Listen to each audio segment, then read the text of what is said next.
from the moment they score their first touchdown or make their first tackle. They dream of playing in the big game. Now, these young men live their dream. The best of the best, head-to-head in the Big 33. You know, you have the #1 teams in the nation come from here and #1 teams in the nation come from Ohio. You know, in this game, and you get all the best players together, and it's a real battle. You never really know what's going to happen. I mean, both states are good football teams, and hopefully this year will be a little better than what they were last year. They're playing for the pride of their state, for the tradition of their school, and for the prestige of the Governor's Cup. It is the Big 33 Football Classic. Tonight from Hershey, Pennsylvania, the sweet smell of chocolate blends with the sounds of football as nearly 18,000 fans get set for the Super Bowl of high school football. Hersheypark is the backdrop as the best of Pennsylvania go against the best of Ohio in the PNC Bank Big 33 Football Classic. Good evening, everyone. I'm Greg Mace, together with John Spagnola, and tonight you're going to see some of the best high school football players in the country. They're all headed for their respective colleges in just a couple of weeks, but John, not only do we have great talent here, we've got a lot of great tradition with the Big 33 Football Classic. That's very true, Greg. You know, you always have high-quality skill position players in this football game. This year is no exception. The quarterbacks, the running backs, the wide receivers are all very good, and with the rules, the way they're set up, it's very conducive for wide-open football. Last year, they scored 81 points total in this game. I expect a similar point production tonight. Now, all of these guys they're superstars at their respective high schools, but we have the #1 player in the country tonight. He's headed for Penn State. He's Lavar Arrington. Yes, and he's an exceptional athlete. He's going to play running back, wide receiver, scat back, slot back, linebacker. His coach wants him to touch the football 20 to 25 times tonight. He does everything. He painted the lines before the game. He's going to lead the band at halftime. Watch him tonight. He's very exciting. And he's a terrific kid as well. Now, on the Ohio side, we have the #1 player in Ohio playing in this game. Derek Combs, also a running back. That's right, Ohio Player of the Year. He's a running back. I expect Ohio to run the football a lot more tonight. As you can see, 6'2", 188. He can get outside fast and explode. Ohio has a real plethora of running backs tonight. Let's show you what you're in store for tonight. We had a lot of big plays last year. This is really a big play game, John. It certainly is. Nick Goings goes 90 yards here. He's going to join Derek Combs. That'll be his teammate at Ohio State. He broke the record for yards in this game. The Pennsylvania players watched film of this game last year. They're not very excited, and they want to revenge that loss last year. Of course, Ohio has different things in mind. You can see the recent series is tied at 2-2. Pennsylvania thinks it's their turn. Ohio has a different thought in mind. All right, a lot of the folks from the Hersheypark enjoying the day. They're headed over to the stadium. We're expecting a big, big crowd. We're moments away from the opening kickoff as we get set for the tradition of the 40th annual PNC Bank Big 33 Football Classic.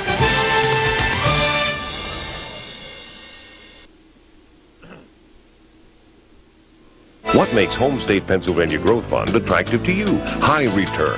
Home State Pennsylvania's average annual return since inception was 22.51%. And Home State has earned Morningstar's highest rating, achieving the top 10% of equity funds by using what we call the Home State Advantage. Call 1-800-232-OKPA or your broker. That's 1-800-232-OKPA. Get the Home State Advantage. Call today. I was a little nervous. Girls, we've got Ellie's father, who's with American Airlines. The last thing I wanted Mr. Anderson was to come across as Ellie's dad. Ellie's dad? The digit head. You know, just talking technology. But they were into this stuff. I want to go to London. Everybody planned a trip on our website. And when I brought out the beginning seats, to put the in-seat monitors into it the was planes. great. They were really excited. It's funny. Back at the office, we're always thinking about the future. Today, I got to see it.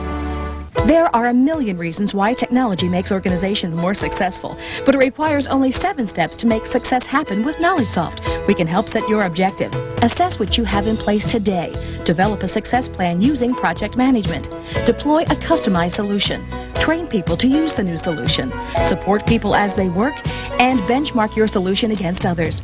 KnowledgeSoft, your single source for a universal solution. KnowledgeSoft, a Novell Authorized Education Center, is a proud sponsor of the Big 33. Some do's and don'ts you should know about truck performance. Which truck has the most powerful standard engine? Toyota Tacoma 4x4s do. They don't. Which truck outhauls and outtows the others? Tacoma 4x4s do. They don't. Which truck has the lowest projected repair costs? Toyota. And whose truck is rated best in initial quality? Toyota. All of which makes now a good time for you to do something. Toyota trucks. Simply the best. Hersheypark Stadium, Hershey, Pennsylvania. The tradition continues. This is the 40th annual Big 33 Football Classic. Greg Mace together with John Spagnola live from the Hersheypark Stadium in Hershey, Pennsylvania. There are some rules to keep this game very competitive. Dennis Owens joins us from the sideline with them. Dennis? This game, speed can hurt. In this game, speed can kill because of some rules variations going on. Each team must pass the ball 40% of the time at least, and somebody will be up there counting. Couple that with the fact that the secondary has to play man-to-man. Zone is a no-no.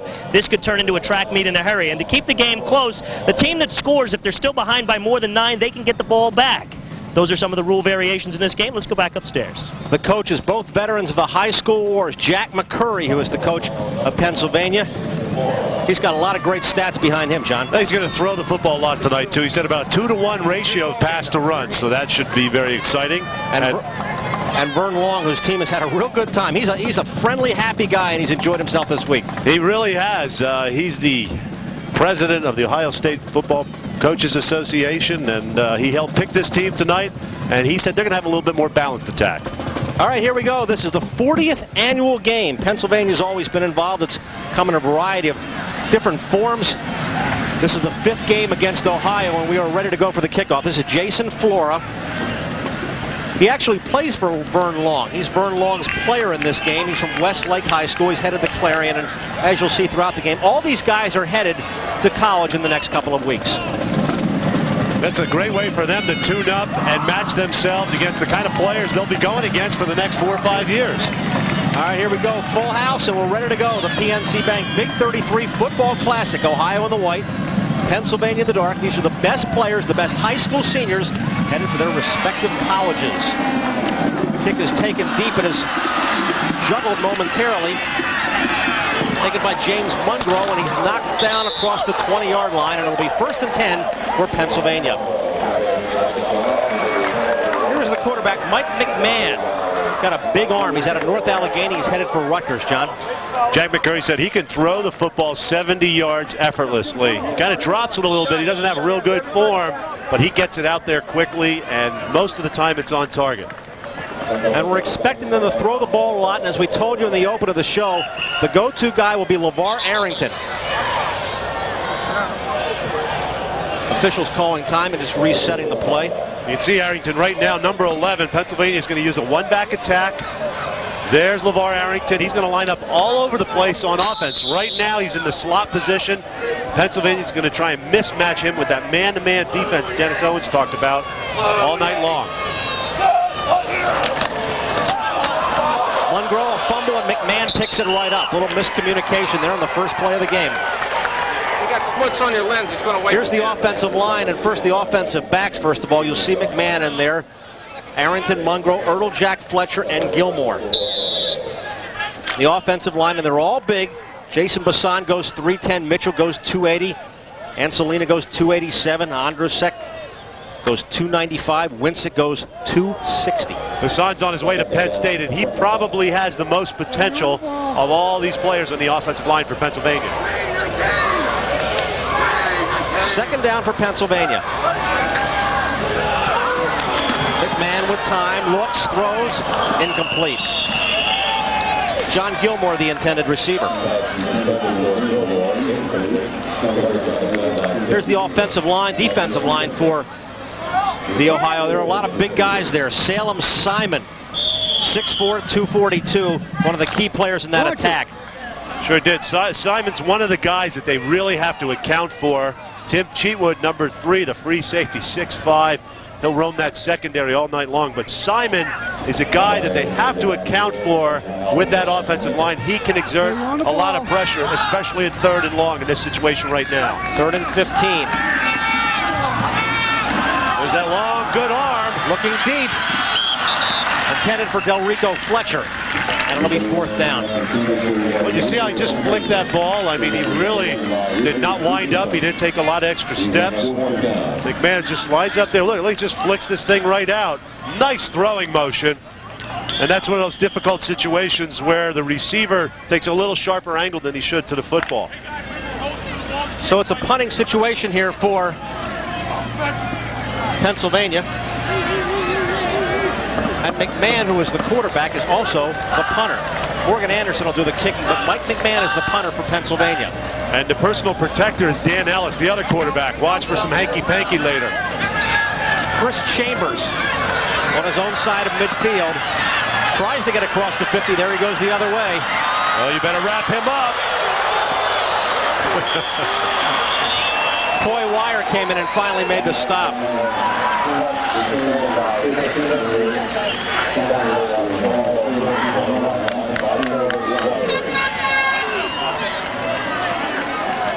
So Ohio will get the ball. 10:44 left here in the first quarter, and we're scoreless, and Ohio will come out with it. Andy Keating, the quarterback. He's 6'4". He's going to West Virginia. And the first man through is Sean Penny. Here are their starters. Sean Penny among them. Derek Combs is one of the go-to guys. David Mitchell, Chris Chambers, and Kirk Thompson, the tight end. Real strong offensive line, too, for Ohio. The right side there, Jim Massey, Jason Brooks played together at St. Ignatius. Whenever you have two linemen who are used to playing with one another in the same offensive line, that gives you a distinct advantage in an all-star football game like this. Gain of 7. It'll be 2nd and 3. Keating with time, throws out in the flat. It's complete to Chris Chambers. He's dragged down, but it's a first down for Ohio. Travis Blomgren on the stop. Being able to set that ball up on first down with a good running game up the middle. Then, of course, Chambers just on the quick hitch. And you know, in this kind of action with that man-to-man, you throw those hitches in front of the defenders over and over, and pretty soon you run into hitch and go. And I'm sure Ohio will set that up as the game progresses. So it's first down for Ohio. We're early here in the first quarter of the Big 33 Football Classic live from Hershey. Give this time is again to Sean Penny. Claude McDonald made the stop. Sean Penny, a guy going to Ohio State University. Here's the defensive line, and Jim Ferrugio is one of the big guys on this line and one of the more popular players on this team. Goes 6'3", 228. And Coy Wire, one of our local guys from Cedar Cliff High School, he's going to Stanford. The Renaissance man of this Pennsylvania squad. Two-time runner-up in wrestling, so you know he can tackle. We saw that on the punt return. He's also into acting as well. Give us to Terrence Brown, his first carry of the ball game. And a little bit of modeling, too, I think. Exactly. He is the Renaissance man. We can only hope that we could somehow emulate a young man like that. Well, he's a great young man, and he is headed, as we said, for Stanford University. Ohio continues to drive here, and they've got a third down situation. Matthew Wagner into the ball game now. There's a lot of balance on this Ohio team, John. There sure is, and this is one of those two-down situations. Ohio could go for a big play here and still try to convert a first down on fourth down. Penny and Combs are in the backfield. Keating's going to keep it himself, and he's got the first down. Yeah, I think one thing this defense for Pennsylvania didn't account for is Keating's a pretty good runner. And he can get outside of the pocket, throw the football well. But watch as he makes that handoff up the middle. Nobody on the Pennsylvania defense comes close to him. And finally, they figure out where he is. And actually, he just slips on the turf. Nobody really makes the tackle. Joe McKinney was the closest player there for Pennsylvania. Ohio is driving 1st and 10. We're early here in the first quarter. Keating with time, looks, throws, complete. That's Matthew Wagner out of the left side up to the 15-yard line of Pennsylvania. Laban Marsh in on the stop. Now, Laban Marsh has great speed. He shouldn't give this pass up as easily. He should challenge. He's 2nd in the state in the 100-meter dash. And I think he should play a little bit closer to the line of scrimmage, take that kind of play away, and use his speed if the receiver tries to go by him. Use his catch-up speed. 2nd and 2 now for Ohio. Ohio looks sharp. They're getting good yardage on first down, and that's helping them keep this drive alive. He's on the ball. Mixing it up. Andy Keating is the quarterback. He's got a great touch. He's played in a lot of big games, and we've seen his poise already. And a whistle as they hand the ball to Sean Penny, and a flag is down. The referee, Bob Newberry, top official in the state, and he's calling this one, and it goes against Pennsylvania. It looks like a defensive lineman inside jumped offside, maybe made contact. Look inside and see if we can see who the culprit is. There's no reason, there was no contact, at least from that standpoint. See 78, Jason Besson in there. Well, they got a first down on it, and it'll be 1st and 10. They can get a first down without scoring a touchdown. Off the ball. Okay, you're off the ball. Combs and Penny again in the backfield, split behind Keating. Combs finds a hole. First touchdown of the game belongs to Derek Combs of Ohio. Well, you go to your player of the year in Ohio, right up the middle, although I think any number of running backs, including maybe you and I, could have run through that hole. That was a great hole for Derek Combs, as you said, the player of the year. Great speed, John. Yeah, it was a trap play inside. Combs went to the outside, came back inside, set up the trap play very well. And there was a gaping hole in the middle of that Pennsylvania defense. Flora for the extra point. It is up, and it's perfect.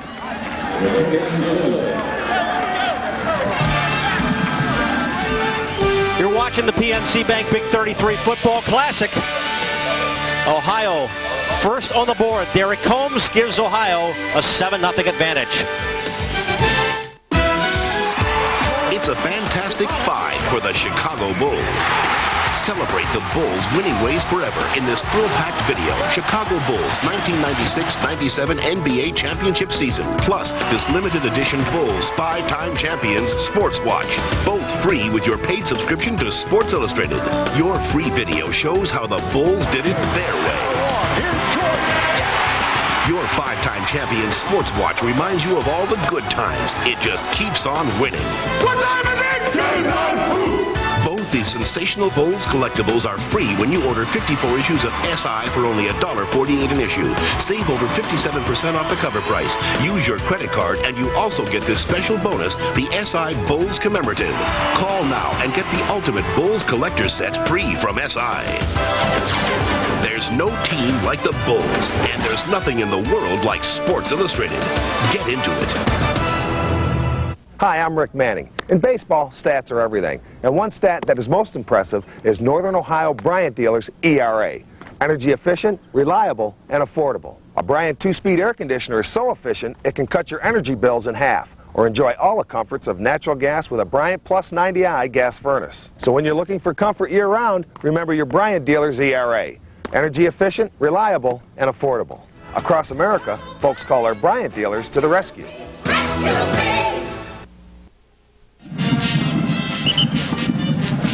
Ohio on the board first against Pennsylvania. This is the annual Big 33 Football Classic. These are the best seniors from Pennsylvania against the best of Ohio. It's actually the best 34 players. It's 33 in the kicker. This is the 40th annual game. Ohio holds their own North-South game, but Pennsylvania does not do that, and Vern Long feels that perhaps gives his team a little bit of advantage. They've had 21 guys from that North-South game who have already played together in some form. Yeah, I think that certainly helps you when you get some players together, and I think Ohio probably has a little better selection process than Pennsylvania does. Vern Long was intimately involved with every phase of the selection process. Arrington, Wire, and Mungro again will be deep for Pennsylvania. Jason Flora will do the kicking. Pennsylvania would like to fire this crowd up just a little bit. Mungro spins and he's stopped across the 20-yard line. Chris Chambers made the stop. Well, here's the guy who made the big play in that first drive. He's with Dennis Owens. Dennis? Derek Combs, he has Ohio on his front, but he should have it on the back. He was Mr. Ohio in high school. You scored the first touchdown. I guess that's the way to take the home field advantage out of this thing, huh? Yeah, it was I seen the hole. I seen the cut back open because the hole was clogged up, so I just took it in the end zone.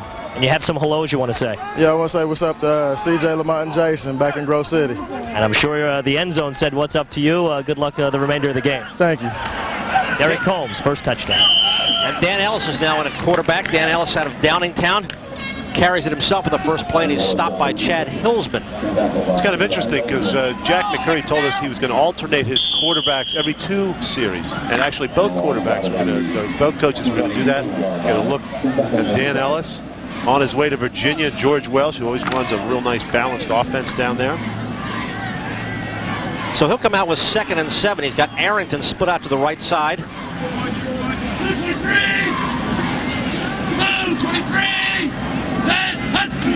Ellis, give. Mungro gets a couple of yards. Here's James Mungro, who ran for more than 8,000. That is correct. 8,000 yards in high school with 114 touchdowns. Went to East Stroudsburg High School. He's going to Syracuse to be an Orangeman. Yeah, he sure is. And you know, that nationally ranks number 5, 100 yards behind Emmitt Smith. So not only did he gain more yards than anybody in the state, he's up there with some pretty heady people from a national standpoint. Emmitt Smith is a decent football player. He's not bad. He can really help here tonight. 3rd and 3 now for Pennsylvania. Ellis, the quarterback, keeps, pitches. This is Arrington, first time he's touched the ball, and I think he's short of the first down. And they wanted to get the football to him 20-25 times. It's interesting they used the option to try and get him the ball. I'm not sure if Arrington didn't have an opportunity to just stay outside and get the first down. I think he was looking for the big play. Watch how he cuts underneath here, but it looked like he might have had some room just to the sideline to get to that first down marker. Well, here's the 2nd straight series that Pennsylvania had to punt the ball away. This is not the way they wanted to start it. Terrence Brown and Chris Chambers will be deep. And again, Mike McMahon, who was the quarterback of the first series, is back into punt. And again, a quarterback in that position in front of the punter. And that's rare that you see 2 players like that in that position. Oh, they don't rush him. Here's Chambers. He's got great speed, but he's stopped as he approaches the 35-yard line. So Ohio gets another chance to put some more points on the board. 4:45 left. First quarter, and Ohio's got the lead.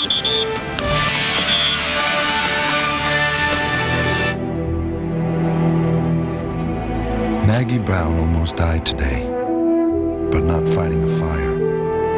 Her new doctor prescribed a drug that could have a fatal interaction with the medication she's already on. Rite Aid's LifeCheck computer caught it instantly, because both prescriptions were filled at Rite Aid. Life is filled with enough risks. Going to the drugstore shouldn't be one of them. No one makes more safety checks than Rite Aid. Is now the time to get advice on college loans? At PNC Bank, we say the time couldn't be better. If you need financial aid, our Education Loan Center is devoted solely to helping you. In fact, since 1965, we've helped over 1 million families find the best way to pay for college. So call the Education Loan Center at PNC Bank, because there's no time like the present to prepare for the future.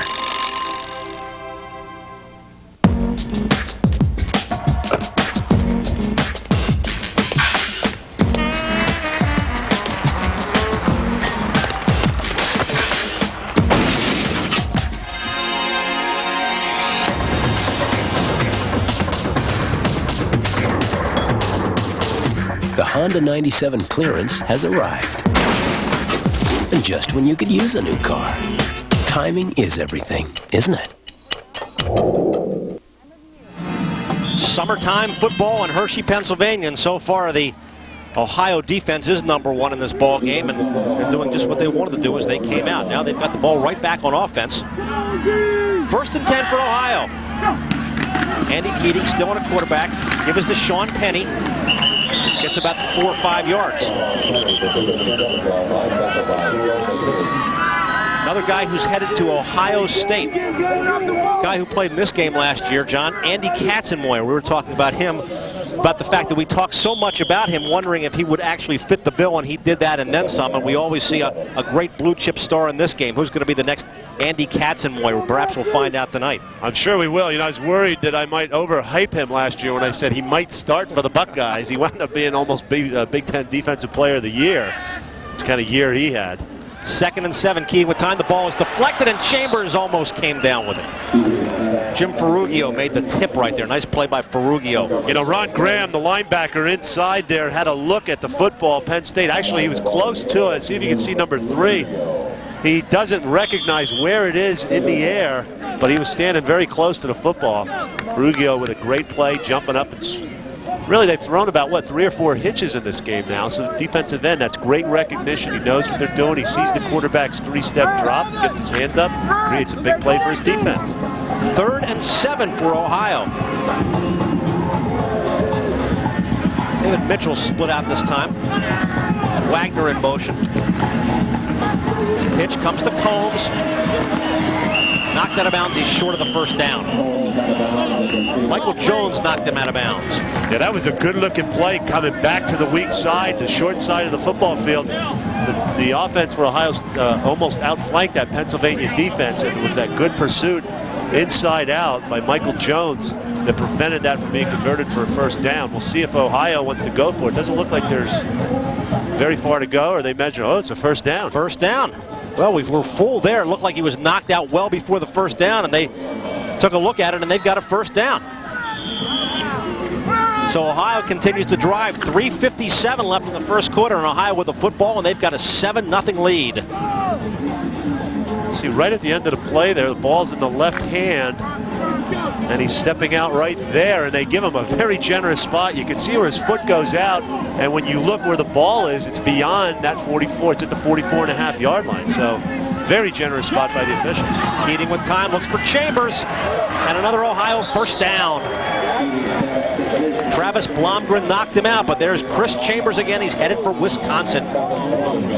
You know, we saw Chambers on the field. He's listed at 6'1". You and I were down on the sidelines, Dennis. We said, yeah, he's got to be at least 6'3", 6'4". We saw him next to Cheatham, and you know, he looked like he was almost as tall as him. And certainly one of the concerns for McCurry, the head coach for Pennsylvania, is the size mismatch of the receivers for Ohio against his cornerbacks. And so far, Ohio is winning that decidedly. 1st and 10 for Ohio. Ohio's already got 5 first downs here in the first quarter. Combs again, looking for the hole. Picks up about 3 yards. Richard Hamilton out of Central Dauphin on the stop, another local guy in this ball game. Chris May is the other local player for those of you watching on Channel 27. We also want to welcome those of you watching all over the country on Sports Channel Philadelphia, Sports Channel Ohio, and tonight live Sports Channel Chicago. And there is that edge of 5 first downs, none for Pennsylvania so far. They've had the punt on their first 2 series. 3:18 left here in the first quarter. And Vern Long has got to like what he sees so far. 2 backs this time behind Keating. Keating looking, going deep, and it's overthrown. Matthew Wagner was the intended receiver, but it wasn't even close. That's because Dante Coles did a good job of playing bump and run defense at the line of scrimmage. That prevented Wagner from getting downfield. Even though he beat Coles out of his stance, Coles got enough of him that it threw off the timing of that football play. Well, Pennsylvania's trying to get this crowd into the game, and if they can hold Ohio here on the 3rd down, they can certainly try to get this crowd in the game. This place is packed, and most of them, of course, are from Pennsylvania, but a lot of busloads of people have come from their respective high schools to watch their players, which is just terrific because it'll be their final game as a high school player. 3rd and 7 now. Keating looking, throwing for David Mitchell, and it's incomplete, so there's the 4th down that Pennsylvania was looking for. That play was there. Mitchell slipped a little bit out of his break. Keating didn't look like he threw it with that much authority because he probably saw the slip. You can see right there Mitchell stumbling coming out of his break, but so was the defender at the time. That was Travis Blomgren coming out of his stance, slipping on the field a little bit. And you're right, you know, you got to get the fans fired up. Maybe we'll pass out some Hershey chocolate or kisses to these fans, give them a chocolate buzz, and if at least Pennsylvania doesn't get them in the game. Well, if you've never been to Hershey, you can smell the chocolate in the air here. They're going for it on 4th down. Keating pumps, looks for Chambers. He's got it, but does he have the first down? I don't think so. Laban Marsh knocked him out of bounds. And Pennsylvania's going to get the ball right back. Yeah, Laban Marsh did a nice job of recovering on that play on the wide side of the field, driving his helmet in, keeping Chambers from catching the ball. Once Chambers went up in the air and left his feet, it was all over for him. and Marsh did a great job of making contact and forcing him out of bounds. So when we come back, Pennsylvania will get the ball back. Down 7-0.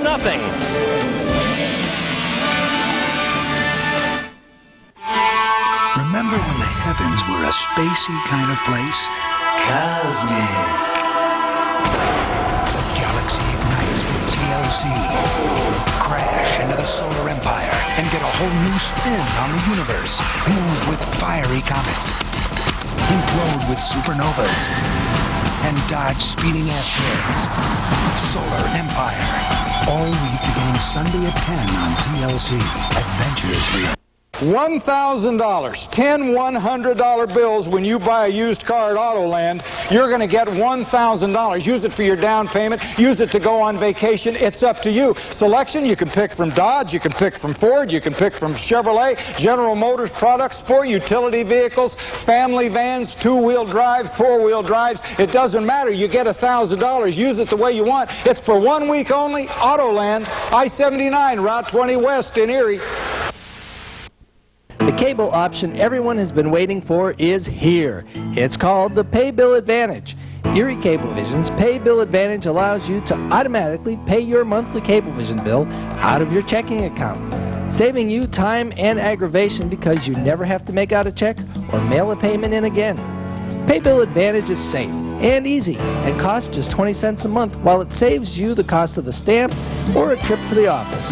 Watch for this form in your June bill. If you'd like to see the entire Big 33 experience, is not only the game tape, but also all the stories we have done on WHTM Channel 27. Talk about the Scholarship Foundation, the buddies, the band, the cheerleaders. It's all available for $33. All you have to do is send it to WHTM TV, Box 5860, Harrisburg, 17110, or call the Big 33 office. All the proceeds from that tape go toward the Big 33 Scholarship Foundation. A lot of activities this week, John. We say that this is much more than just a football game, and these guys get a great experience all week. Sure do, with the buddy system. They stay with families in the area. They don't stay at hotels. They went and visit people at various places, people who are mentally handicapped. It was a great experience for all the players involved. Well, in the first play, McMahon drops the ball, and a couple of miscommunications here between Pennsylvania's offensive line and their running backs, and we'll watch it again. Well, I think it might have been a fumbled snap. Azolina is a tackle playing center, and I asked McCurry if that might be a problem. He said, no, he's had a good week, but, you know, practice is one thing. Watch McMahon get under there and see if he pulls out, and, you know, looks like he pulled out a little bit soon. Azolina out of Easton High School, has played every offensive line position, but tackle is probably his most natural position. Brett Veach now into the ball game for Pennsylvania. McMahon still the quarterback. Give us to Mungrow. And he picks up about 5 yards. Jason Ott in on the stop for Ohio. There's a guy you just want to see explode. You hear so much about him, and I think a lot of people are anxious to see whether or not the conference he played in, whether that was the reason why he gained so many yards, or if he's just that great a back. But there he's got an idea. He's low to the ground. I'm hearing the Syracuse coaches want to play him as a true freshman, and he'll get a lot of carries here tonight. We can get an idea just how good he is. So far, Arrington's only touched the ball one time. For 1 yard. 3rd and 5 for Pennsylvania. Mungrow again. Short yardage situation, and he's short of the first down. And the difference in the conversion there on the first down is the fumbled snap on first down of this series. They had 2 good plays on 2nd and 3rd down, but they're again short of the first down. Then this has been the pattern, somewhat disturbing so far for these Pennsylvania players. Cheatwood and Caden in on the stop, and now Pennsylvania is forced to punt. Once again, they have not gotten much offensive flow, and really, as we said, they've only gotten the ball to Arrington one time. Under a minute left here in the first quarter. Greg Mace with John Spagnola. Dennis Owens will be with us on the sidelines talking to many of the players, and got a lot of great stuff coming up for you at halftime. We'll get a real inside look at this Big 33 experience and see what the game is all about. As we said, it's much more than a game. McMahon is the punter. Chambers calling for the fair catch, and he does make it. And as we said, Dennis Owens on the sideline with a special guest. Dennis? Greg, this is obviously a home game for Pennsylvania, but that doesn't mean Ohio comes without any faithful. Matt Kuchar of Lakeside High School has brought a number of his teammates, high school teammates, with him. This is his mother, Becky. She's got the horn.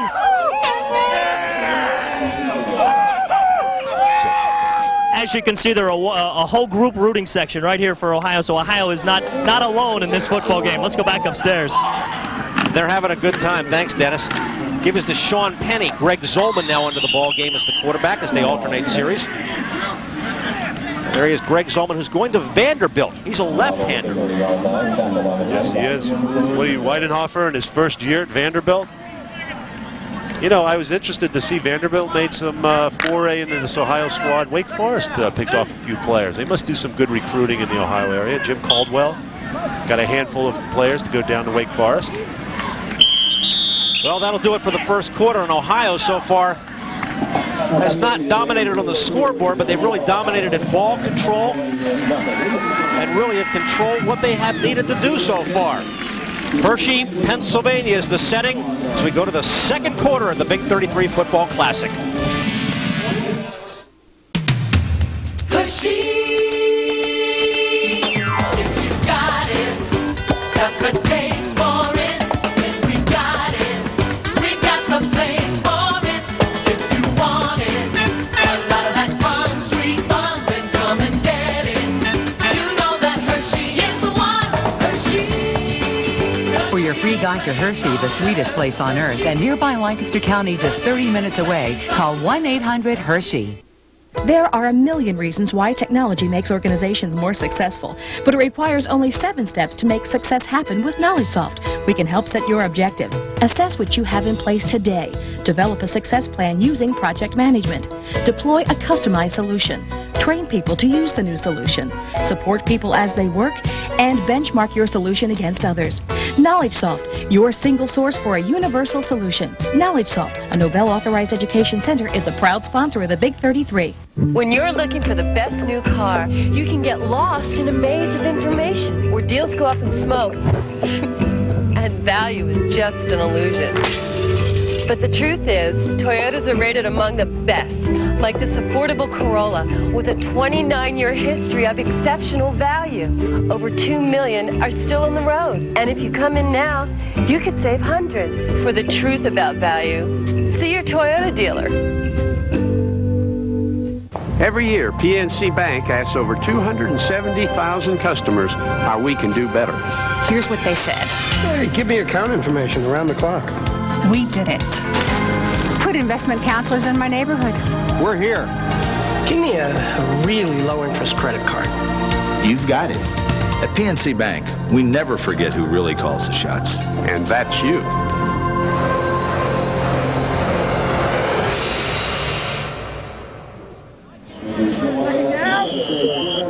The sun's setting over Hershey, Pennsylvania, and a nice crowd is gathered here at Hersheypark Stadium. The annual Big 33 Football Classic, and Ohio has the 7-0 advantage, and they've got the football again. Harold Brown stopped. Michael Jones knifed right through there from the free safety position. Now he's got to be at least 7 yards off the ball. One can only wonder how quickly he came from that safety position to make that tackle, but he sure got in there quickly. You know, they have officials up here in the booth to keep an eye on all the rules and regulations, and that's a great job. Question is, was Terrence Brown's knee down? He felt it wasn't, and he may have had a legitimate case.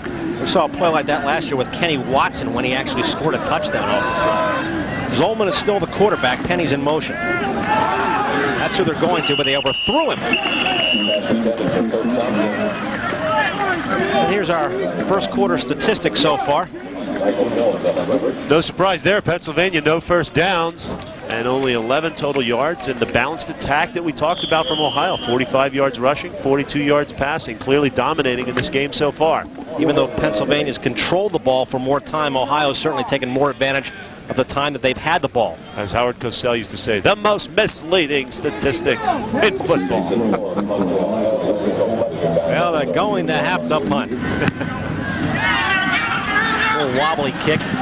Going to take a bounce. Picked up by Delrico Fletcher, and he's stopped as soon as he's picked up the ball. Richard Newsom on the stop for Ohio, and he's limping off the field. Well, you can see that Ohio State dominated the college-bound players. 8 Pennsylvania players are going to Penn State. There is 1 Ohio player that's going to Penn State. He's Joe Hardings, and he's got a famous brother who went there as well. Right, Rutgers, Terry Shea did all right. I mentioned Jim Caldwell getting 4 players. How about those Ivy League guys, yeah, John? Harvard, Penn. We even called Stanford the Ivy League. All right. And Walt Harris got 3 players out of Pitt. We listened to him last night at what was a fabulous banquet, about 1,100 people in attendance. Dan Ellis back at a quarterback. With time, looking, throwing, it's complete to John Gilmore, and a first down for Pennsylvania. John Gilmore out of Wilson High School had the largest contingent of supporters here in the pregame introductions. Gilmore on his way to Penn State. Both of the Pennsylvania tight ends are on their way to Penn State. He's just another Penn State tight end. He's 6'5", 250 pounds strong. He can get open. And that little bootleg action really hurt that Ohio defense. Another famous guy from Wilson High School did all right for himself. Kerry Collins, who also played in this Big 33 game. 1st and 10 for Pennsylvania. Give us the Coy Wire. Gets about 3 yards. 3 tough yards for Coy Wire. If you get a look at that young man, his legs are cut. He looks like a bodybuilder. He's got very strong legs, but he's surprisingly flexible. Jason Ott made the stop. Yeah, there wasn't much running room there, and Ott does a nice job of stepping up and making the play. But look at the strength, the leg strength. Just getting a few more yards and winning by falling forward instead of backwards. 2nd and 7 now for Pennsylvania. They're across midfield. Wire still in the backfield.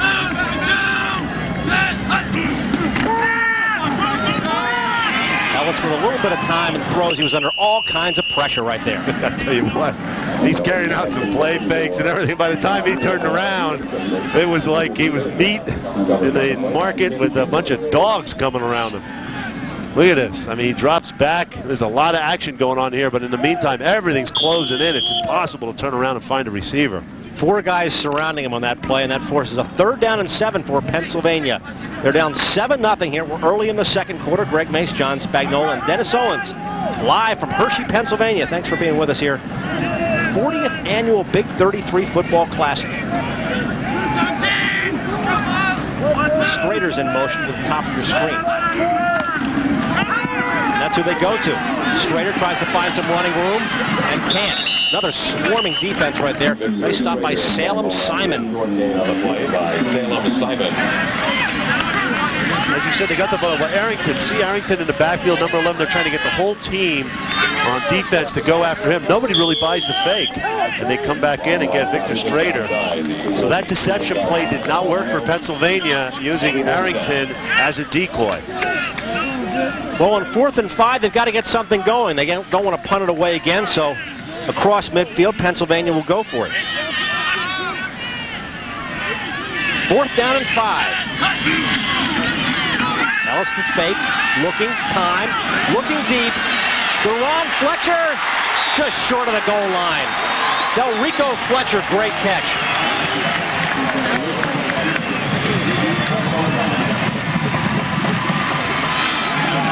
Delrico Fletcher gets open downfield. A big play on 4th down. Finally ignites some of the fans here and gets Pennsylvania back in this football game.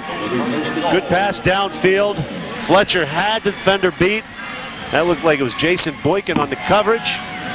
You can see that differential in size right there, and the fact that he's a couple yards behind him. Boykin recovered to prevent the touchdown, but Pennsylvania with their first big play of this game. And it got them all the way to the 1-yard line. Certainly, clearly the biggest play of the game so far for Pennsylvania, and that's could put them right back into the ball game. Delrico Fletcher out of Woodland Hills High School. He's going to Rutgers University. And the good thing Dan Ellis did too, as the quarterback, was not overthrow that. He let the receiver catch the football.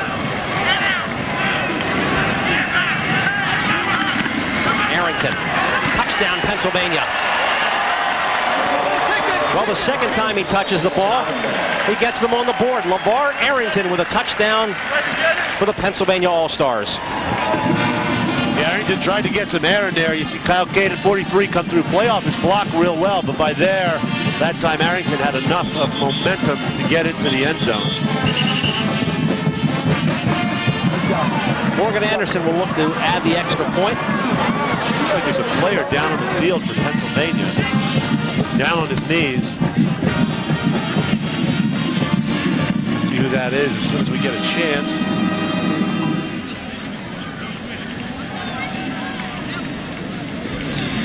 There's the player down, and appears to be Matt Winsek. Looking over perhaps his leg or ankle right there. He started at right tackle in this game. Number 62, Matt Winsek, from James Coughlin High School. Greg Skrepenik, the guy that he looks after and admires, grew up in the same area and follows his career. So Pennsylvania goes 6 plays, 63 yards, took them just over 2.5 minutes, and Jack McCurry's got to be finally happy with the way Lavar Arrington has gotten his team on the board. He happens to be Lavar's high school coach and obviously started all 4 years for Jack McCurry. He's now sent 15 players over his career as a coach to this Big 33 game. This will be his 20th season as a head coach, and surprisingly enough, Greg, you and I found out he's the principal of his high school. He has got a lot of responsibilities. Well, let's go down to Dennis Owens with a guy who scored the touchdown. Dennis? Lavar Arrington, you guys really looking a little sluggish in the first quarter. How big a touchdown was this for you? I think it's a big touchdown because that finally gets us off the ground. I just think we're a little nervous right now. Once we get them jitters out, we'll be all right. We'll be all right. And Lavar's headed to Penn State, and you can tell that by his arm. Take a look at the mighty big bicep and the tattoo that is there. You got the nice Nittany Lion. I guess you're getting ready for Penn State, huh? Getting ready. We're trying to win this one first, though. Let's go back upstairs. They played the Penn State fight song right after Lavar scored that touchdown, and he was the #1 player in the country in many magazines, USA Today, the most highly recruited player, but he said he wanted to go to Penn State because of all the great tradition and values that Joe Paterno expressed to him and that he has seen over the years. Here's Morgan Anderson to add the extra point. It's up, and it is good. So Pennsylvania has tied it up. Midway through the second quarter, Hershey, Pennsylvania, the Big 33 Football Classic. There's an advanced medical procedure going on here at this clinic. It's called microsurgical hair transplantation. If you're a man or a woman suffering from a hair loss problem, now you can receive free information and find out about the medical procedures available for hair loss that may grow your own hair back. This is an actual client who's had microsurgery. This is his own real growing hair. Under the direction of a medical doctor, microsurgical hair transplantation allows us to literally transplant your own hair to other balding or thinning areas. Microsurgical hair transplantation may be the answer for you. Find out by calling for free information now. For a free brochure, call Vanscoy Hair Clinic now in Cleveland, Columbus, and Ashland. Don't wait. Call the toll-free number on your screen now. Vanscoy is a licensed member of HRG. How does the Window and Door Factory give you the highest rated replacement windows at such a low price? Simple. We eliminate the middleman. This allows us to install our windows in your home for far less than what most dealers charge for a much lower rated window. And that's why we say at the Window and Door Factory, you'll always, always, always get the best price. For a limited time, take 20% off our exclusive replacement windows. The Window and Door Factory. Call us right now for a no-obligation estimate. Welcome back to Hershey, Pennsylvania, the Big 33 All-Star Classic. There's Matt Winsek on the sideline getting his ankle tended to, and you can see where Kyle Caden on that touchdown wrapped up the ball carrier and then fell onto Winsek number 62's ankle. You can see he got rolled up on. Doesn't look terribly serious, but that is the difficult part about playing offensive line. You're always prone, those knees, those ankles are getting rolled up from behind as you're extended and driving that defender, and that's how a lot of these players get hurt. It doesn't look like he's very seriously hurt, though, thankfully. Look at James M. Coughlin is headed to Virginia Tech. So we've got 8.5 minutes left here in the second quarter, and the crowd's starting to get into it. And as Lavar Arrington said, maybe they came out a little bit tight, a little bit nervous. You know, Lavar wasn't quite as animated as we've seen him. I think he's sucking air a little bit tonight. It's a hot night. It's a little bit muggy. Or he's concentrating. You know, that's not a problem. I heard McCurry certainly say game time, crunch time. This guy turns it on and plays well. Morgan Anderson will do the kicking again for Pennsylvania.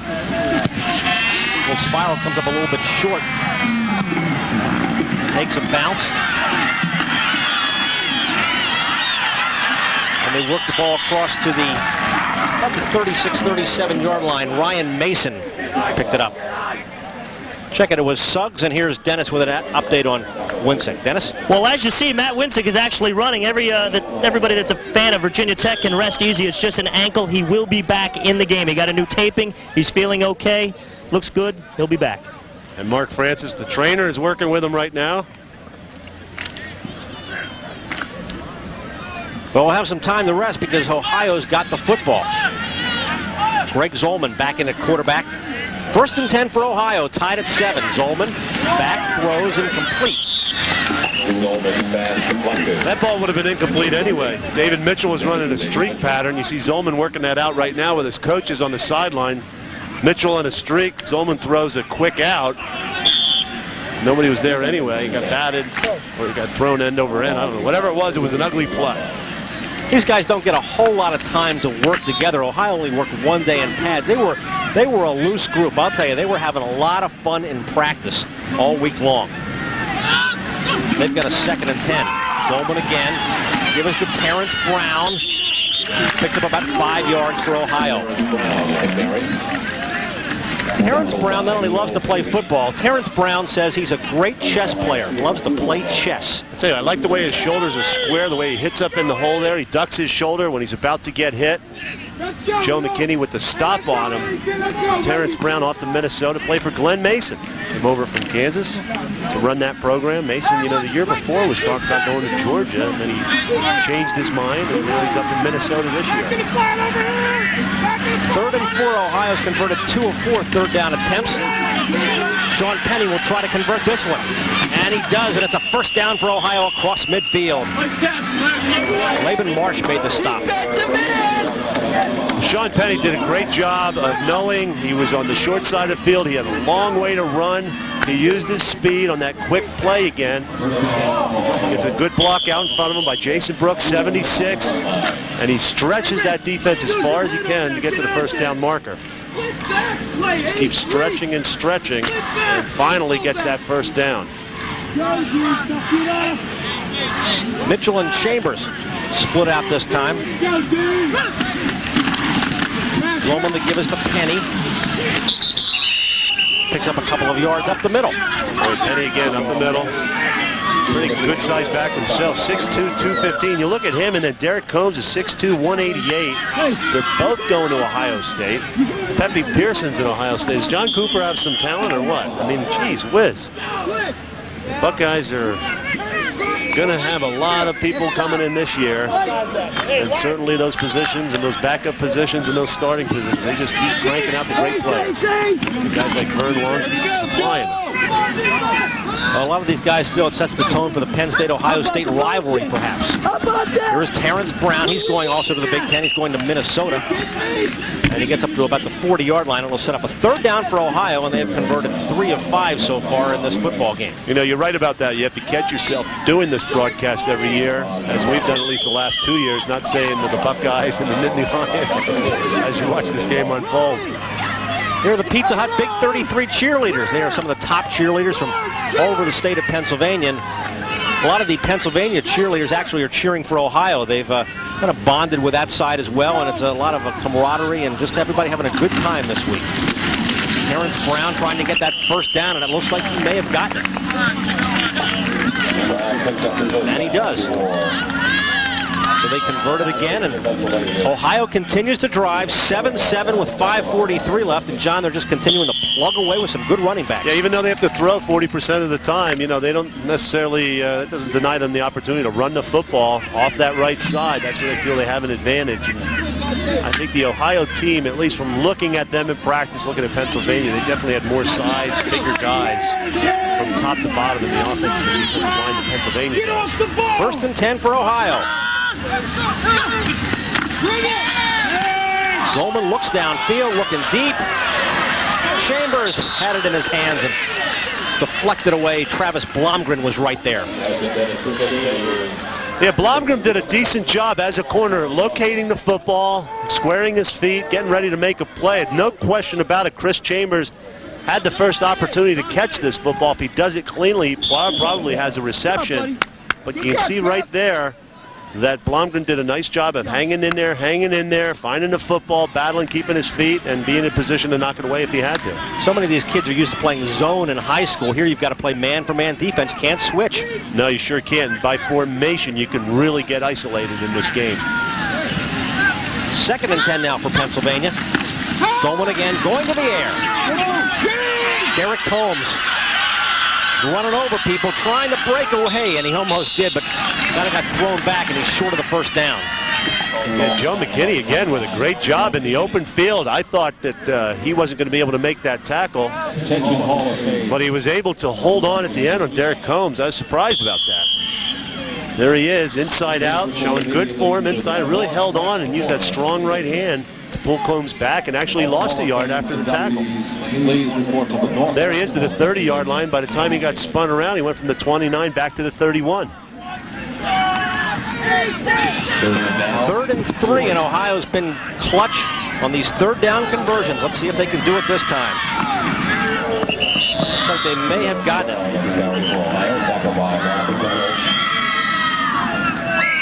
Terrence Brown, the ball carrier, and I think they may measure this one. Oh, he got the first down again.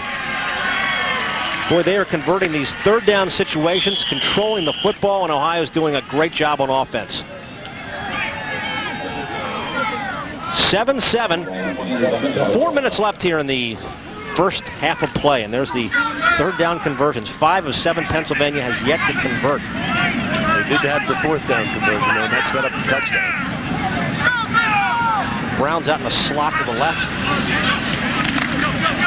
Roman going to the air again, looking downfield, throws, and it is incomplete. Matthew Wagner, the intended receiver, and Blomgren right there again. Again, Blomgren beat, but he recovers and makes a play. You got to admire that young man's tenacity.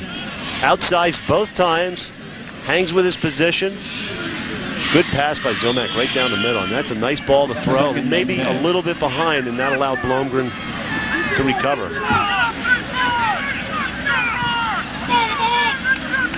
So that brings up 2nd and 10 from the 27-yard line.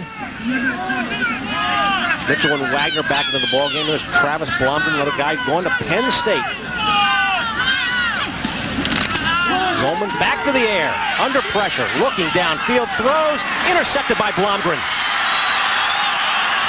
Waiting, cutting, Travis Blomgren. He's got 4.4 speed. Tell you what.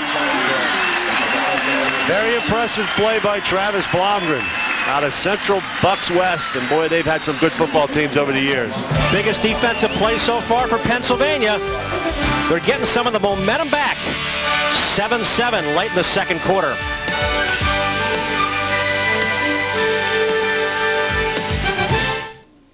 Listening to someone's heart means more than just listening through a stethoscope. I don't hear just their heartbeat, but I also hear the heartbeat of everyone who's dependent on that heart. You don't actually care for a person's heart, you care for a person. All of the people that we see are different. All of them are quite unique. All their problems are different. You really need to get to know the individual patient and his or her family to find out what it really means to them to be living with a chronic illness. What makes a good physician is both being able to have an understanding and an appreciation for both the science and the art of medicine. The textbooks will give you a lot of information about the science of medicine, but it's really it's experience and it's compassion that teaches you about the art. The doctors at Penn State Geisinger take the time to know your heart. Perhaps that's why so many of them are chosen as some of the top doctors in America. We need to establish a caring relationship, and that for me is the essence of listening to a patient with heart disease. Toyota wants you to drive a new Camry. You ain't seen nothing Lease your Camry now for only $242 a month with $1,500 down. Your trade could cover the entire down payment, and you get a Camry with air conditioning, cruise control, power windows, locks, and more. You ain't seen nothing yet. Lower your payments to $220 a month with $2,000 down. Your new Camry has anti-lock brakes, a full-size spare, and more. Or you can still buy your Camry for less than last year. So get a new Camry today. You ain't seen nothing yet. Well, there is Greg Zollman, who threw that interception, obviously disappointed, but they're rotating in and out. Been a close ball game so far, and you come back, you recover, and we're tied at 7 as we've got 3.5 minutes left here in the second quarter of play from Hershey. Sitting next to Jason Brooks, number 76. Always nice to have a big lineman next to you when you mess up. Well, coming up at halftime, we're going to have a lot more activities here. We're going to hear from the Big 33 band, and Dennis Owens will take us behind the scenes and look at all the great work that the Big 33 does with their Scholarship Foundation, and a special look at a special group of fans, the Big 33 Buddies. It's all coming up at halftime. McMahon back in at quarterback. Kept it himself. Well, here's the guy who's the defensive hero of the moment. He's with Dennis Owens. Dennis? Travis, you're supposed to be scared about this one-on-one defense, man-on-man. That's supposed to hurt you defensive backs. You seem to be flourishing. Well, no, it's tough out there, man-to-man. I mean, you're limited. You can't play zone coverage out there, so it's pretty tough. But just try and mix it up and give the quarterback hard read, but it's still tough. Dare I say that the momentum might be shifting toward Pennsylvania after a sluggish start? Possibly. Let's go back upstairs. Well, it's obviously pretty humid down on that field. 2nd and 8 for Pennsylvania. Arrington is in the back. He's the lone back. And he's got the football. Lavar Arrington. Well, now we can see what Mr. Arrington can do. Yeah, sometimes you got a player like that and you get a little too cute. You know, you put him in a wing back, you put him here, you put him there. Maybe just line them up, and they said the draw play with all the passing Pennsylvania would do tonight would be an effective play. And there, Arrington, just give him the football and let him make things happen. Great job up front. Azalina, the center, gets a good block. You can see a lot of people sealed off downfield. Andrzejczyk, number 73, was downfield. That means he made a good block. And I think that's, the biggest running play, no doubt, tonight for Pennsylvania. And a first down for Pennsylvania. 2:19 left here in the first half of play. We're tied at 7 apiece. We're live in Hersheypark Stadium tonight. Summertime football, the Big 33 Football Classic.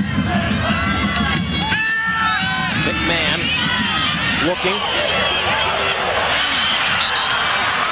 And he's looking right in the face of a couple of big Ohio defenders. Jim Barker made the big stop right there along with Chad Hillsman.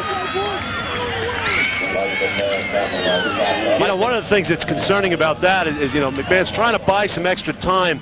Now here's where Lavar Arrington's got to help him out. Watch number 11. He slips out to the side now. Now he thinks the play's thrown or over. He's standing there, and his quarterback's under pressure. That's where you guys keep his head in the game. And maybe he's doing too many things, offense, defense, everything else, but it doesn't hurt to keep your head in the game and help your quarterback out if you can. So Lavar Arrington, with a mistake, a mental mistake, and really due to a little bit of lack of hustle. 2nd and 18 now for Pennsylvania. McMahon rolling to his right, looking. Can't find anybody. He was only going to get a couple of yards. Couldn't find an open receiver, and McMahon had to take it himself, and Joe Cooper makes a big stop right there. Joe, how much do you like to wrap up those quarterbacks in the open field? That was a big hit by Cooper. There's a guy who had 157 tackles in his senior year.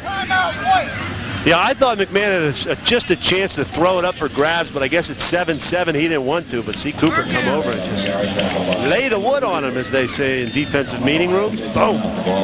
Good hit. Well, Joe Cooper says he's a very confident young man. He's also another one of the players headed to Ohio State.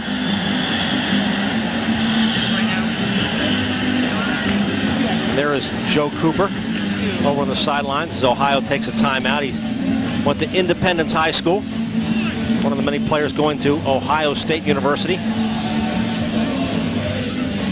This game has taken a number of forms over the years. The last state to play Pennsylvania was Maryland, and having grown up in Maryland, I can tell you they're not really into high school football as much in Maryland as they are in Ohio and Pennsylvania in terms of nighttime games. It was a great series. This is the 5th year for this series against Ohio, but we really only had one game that came right down to the wire a couple of years ago in 1995 that ended on a last-minute interception by Pennsylvania. The games other than that have kind of been dominated by one team or the other, but tonight 7-7 tie, even though Ohio has kind of controlled the ball a little bit more. It's been an even game on the scoreboard. And they stopped, was it in 1976? They stopped the Pennsylvania-Ohio format for a while. They went east and west, and then they played Maryland. They did some other things. And as a player, grew up as a high school player, being used to Big 33 men playing Ohio. I'm happy to see everything back the way it is. Well, there's been a lot of support in the state of Ohio, and even though they have their own All-Star game, they've really given this game a lot of support as well. Penalty flags are down on the McMahon pass to Arrington. Oh, he almost had it. We've got markers downfield, upfield, back when the play began. Well, you get even though this play is going to wind up with a no gain or negative because of the penalty, you get a sense of two things. Mike McMahon's arm threw that ball about 40 yards across his body without any leg motion, and Arrington's catch-up speed. It's an illegal procedure against Pennsylvania, but Arrington ran that football down. He didn't make the play. Watch McMahon first, arm strength, thrown back against his body, under pressure, look at that, and then Arrington just running that thing down, and that ball hits, bounces off his face mask, and falls harmlessly to the ground. Arrington reminds me a little bit, Greg, of and he doesn't play the same position, but Lawrence Taylor. He has that swagger, he's got that look, he's got that upper body strength, the speed, the whole thing. When I see him, I really see a young Lawrence Taylor. It's a bit scary. Here's the thing, I was always scared of Taylor. Well, he wants to play defense. He wants to play strong safety at Penn State. Now, whether or not, Coach Paterno eventually moves him somewhere else remains to be seen, but I think right now he's looking to play strong safety or free safety in that Penn State defense from my conversation with him. Well, McMahon will be in the punt here on 4th and 15. We're under a minute left here in the first half. Nice high spiral. And they'll call for a fair catch. Goes Terrence Brown. So Ohio will get one last shot with 45 seconds left. First half. The University of Cincinnati, nestled in the hills of southwest Ohio, is now accepting registration for an intense 6-week crash course. Participants can spend Saturdays at the mall. Class size is limited to 35,000, so hurry and get your tickets before the line falls. You see Bearcat football, you gotta see it. Call 556-CATS and order your season tickets now. Big one is back at #1 Champion Ford. Bigger and better than ever before. Just announced Ford factory rebates of $1,500 on all 97 cars. During the next few days, you can take advantage of historic new car savings of up to $5,100. Brand new 97 Ford cars as low as $5,977 or financing as low as 1.9%. Payments as low as $126 a month. Hurry, it doesn't get much bigger than this. $1,500 Ford factory rebates on all 97 cars. Only at #1 Champion Ford. $1,000, 10 $100 bills when you buy a used car at Autoland. You're going to get $1,000. Use it for your down payment. Use it to go on vacation. It's up to you. Selection, you can pick from Dodge, you can pick from Ford, you can pick from Chevrolet, General Motors products, sport utility vehicles, family vans, 2-wheel drive, 4-wheel drives. It doesn't matter. You get $1,000. Use it the way you want. It's for 1 week only. Autoland, I-79, Route 20 West in Erie. 45 seconds left in the first half. Greg Mason together with John Spagnola and Dennis Owens here from Hershey, Pennsylvania. Ohio gets one last shot at getting on the board here with 45 seconds left. Keating gives us to Combs. Derek Combs gets a tough 5 yards. Boy, for a second there, you had the feeling Combs could run right toward us, toward the camera, and squirt out of that thing. He might have had some open field, but didn't quite happen. Big, tough runner. Another guy headed to Ohio State. He was the player of the year in Ohio. And we'll take a look, and now Ohio's going to try to get one more quick playoff as Derek Combs got that one. Out in the flat to Mitchell. Across the 40-yard line. They've got a quick first down, and Ohio will call timeout. try to perhaps throw one deep downfield with 9 seconds left. They're out of timeouts, at least on the scoreboard. It looks like they ticked it off as they took that one, perhaps. So Andy Keating goes over to talk with Vern Long, and they certainly have the potential to make a big play. We saw a lot of big plays last year, not as many big plays so far this year.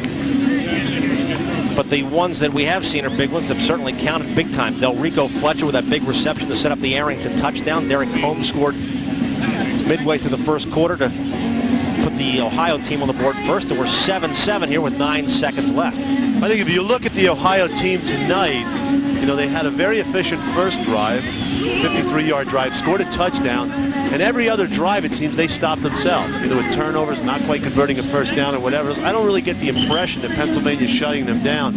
I think they're hurting themselves more than anything here tonight, and I'm sure Vern Long will point that out to his team at halftime. All right, so now Andy Keating moves back up to the football. Jack McCurry comes off the field. You'll be hearing from him as he leaves the field with Dennis in just a moment. We'll get his analysis of this first half. One shot. Looking to throw this one up here. Keating. Let her rip. Looking downfield. He's got Combs open. Derek Combs. Touchdown, Ohio. And you know, you ask yourself, how does that happen? And it's because of the rules of this game. You have to play man-to-man defense. They got a mismatch there. Combs on Michael Jones, a free safety. He had to cover him one-on-one, and you wind up with a touchdown inexplicably with 9 seconds left in the game. And actually, there's no time left right now. Michael Jones, see number 7 on the left side of your screen, overplays the football inside. And Combs gets the lucky bounce off his shoulder pads, but he makes the play, and Ohio takes the lead at halftime. Wow.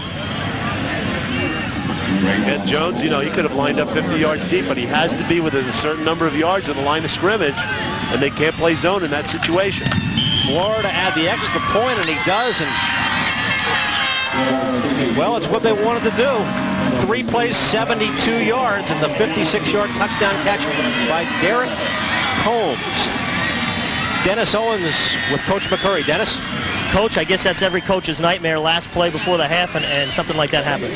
It's not smart football. You know, we went out and we told everyone to go back, and you can give anything in front of you to the goal line, so we just didn't play very smart.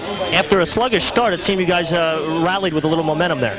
Well, we were a little rattled at the beginning. They're running the ball against us more than we anticipated, so we're going to have to pick it up a little bit in the defensive front. What do you tell the team at halftime? Pick it up. Let's send it back upstairs. Well, they'll have to pick it up. John, here's the big play. Yeah, again, Derek Combs one-on-one on Michael Jones. Jones did not drop back far enough as his coach had wanted. And Ohio winds up with a lead at halftime by a touchdown. Coming up, lots of halftime activities. Dennis Owens will take us through the Big 33 experience. 14-7 Ohio.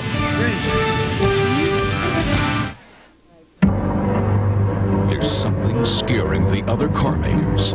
It's been called one of the finest family cars in the world. Its destiny is to become the best-selling. It's the redesigned 1997 Toyota Camry. With more power and more room than Accord, more legroom and headroom than Taurus, more safety features and more models with standard anti-lock brakes than either Accord or Taurus. And it's actually priced less than last year. Camry, such a good value, it's frightening. Is now the time to get advice on college loans? At PNC Bank, we say the time couldn't be better. If you need financial aid, our Education Loan Center is devoted solely to helping you. In fact, since 1965, we've helped over 1 million families find the best way to pay for college. So call the Education Loan Center at PNC Bank, because there's no time like the present to prepare for the future. There are a million reasons why technology makes organizations more successful, but it requires only 7 steps to make success happen with KnowledgeSoft. We can help set your objectives, assess what you have in place today, develop a success plan using project management, deploy a customized solution, train people to use the new solution, support people as they work, and benchmark your solution against others. KnowledgeSoft, your single source for a universal solution. KnowledgeSoft, a Novell Authorized Education Center, is a proud sponsor of the Big 33. Maggie Brown almost died today, but not fighting a fire. Her new doctor prescribed a drug that could have a fatal interaction with the medication she's already on. Rite Aid's LifeCheck computer caught it instantly, because both prescriptions were filled at Rite Aid. Life is filled with enough risks. Going to the drugstore shouldn't be one of them. No one makes more safety checks than Rite Aid. Welcome back to the Big 33 Football Classic. A shocker. Last second of the first half, Ohio scores a long touchdown. They lead this game, a very entertaining game, 14-7. But this is about much, much more than a football game. All week, these players are paired with special needs buddies. Frankly, it is one of the most emotional moments of the entire week. And last week, we caught up with the Ohio team as they met up with their buddies.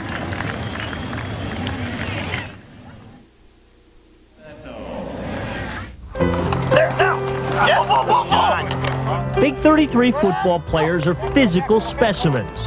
They are swift, they are strong, they are graceful. They challenge their bodies every day, and every day their bodies respond. We are not all so blessed. It's a special day for them, and I will guarantee it'll be a special day for you. And then when each year during Big 33 week, the physically gifted share their field with the physically challenged. How you doing? It is memorable for both. It's wonderful, you know. It's time for us to give back, you know, and all the talent and athleticism that we have, you know, they can't partake in that. So, you know, it just draws a tear to my eye that, you know, that we give back and show the love, you know, that we have. Oh, nice kick. Nice shot. Give me 5.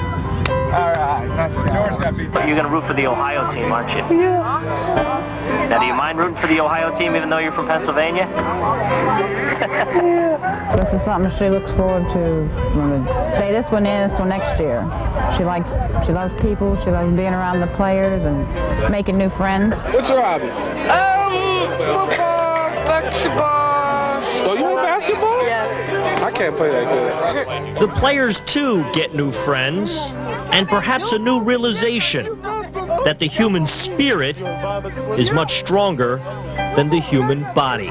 He's standing right here beside me, and I thank you very much, and he's my buddy. God, I love her. She's adorable. And, you know, I think it's true. You can't have enough buddies. The Pennsylvania team has buddies. Go ahead, give it a cheer, folks. Buddy system, one of the very special aspects of the Big 33 game. Coming up in just a moment, we're going to see another important aspect of this game. That is the scholarships that this game helps provide. It is 14-7, Ohio at the half. Back with more in just a moment. Want an adjustable bed but don't think you can afford one? Then you haven't priced Craftmatic adjustable beds lately. Craftmatic Model 2 beds cost hundreds less than these quality flat beds. And this Craftmatic Model 3 is available at 50% of Craftmatic 2's low cost. 50%. Craftmatic Model 3 and 2 beds adjust to all these healthful positions and offer optional heat and massage, yet cost less than these quality flat beds. Get our free catalog by mail, including information on Craftmatic 3s at savings of 50% of Craftmatic 2's low cost. Hello, I'd like to receive your free catalog and 50% information by mail. Certainly, sir. It's easy, so call for this free catalog right away. Call toll-free 1-800-852-9600. That's 1-800-852-9600. Toll-free 1-800-852-9600. Call now.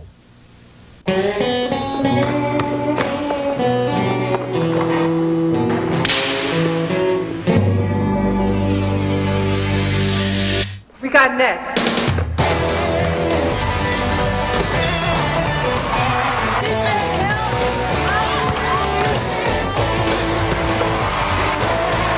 The Rockers take on the Mercury's Nancy Lieberman-Klein July 31st at 7. Lower bowl tickets starting at just $6 are on sale now. Let's get ready to rumble. Sports Radio WKNR beefs up its heavyweight lineup with Cleveland's toughest 1-2 punch. Don Imus returns to Cleveland. It's Imus in the morning, 6 a.m. till 10 a.m. and 10 a.m. till 2. Ronnie Duncan joins the Sports Radio 1220 All-Star team. A sports knockout. Cleveland's 1-2 punch. The I-Man, morning 6 till 10. Ronnie Duncan, weekdays 10 till 2. Only on Sports Radio WKNR. Welcome back to halftime of the 40th annual PNC Bank Big 33 Football Classic. Ohio shockingly takes a 14-7 lead at a half. Things were going quietly, 7-7 game. Ohio scores on the last play of the first half, and we're going to show you that in just a few moments. On the field behind me, we have some all-star cheerleaders.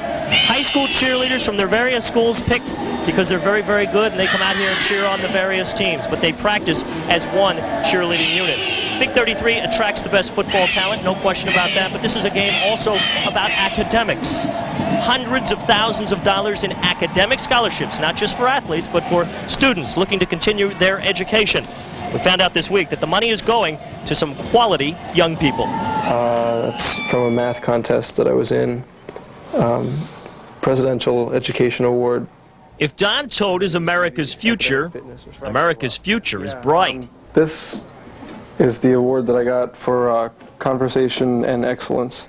Todt is one of the top students from Northern High School, but that is just the beginning.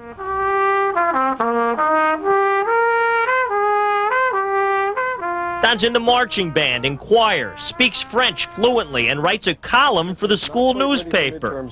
Here's a sample. Here's a reminder that harkens back to the blissful days of October.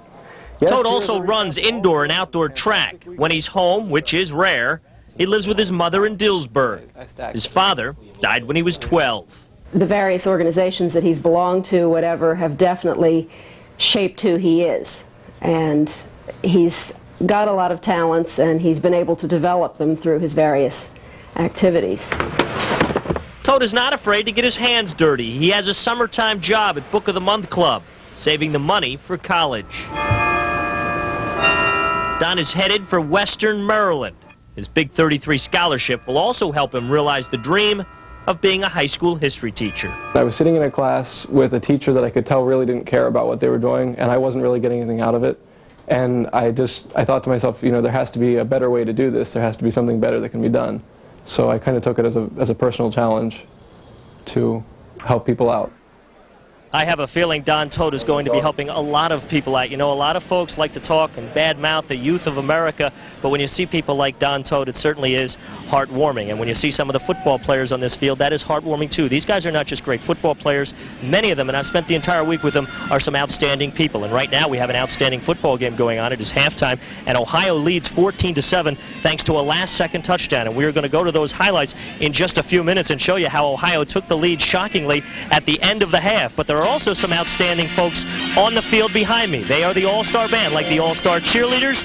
These folks were randomly picked. They're all-star band members from their various high schools, and they're here to perform for you now. Take a listen.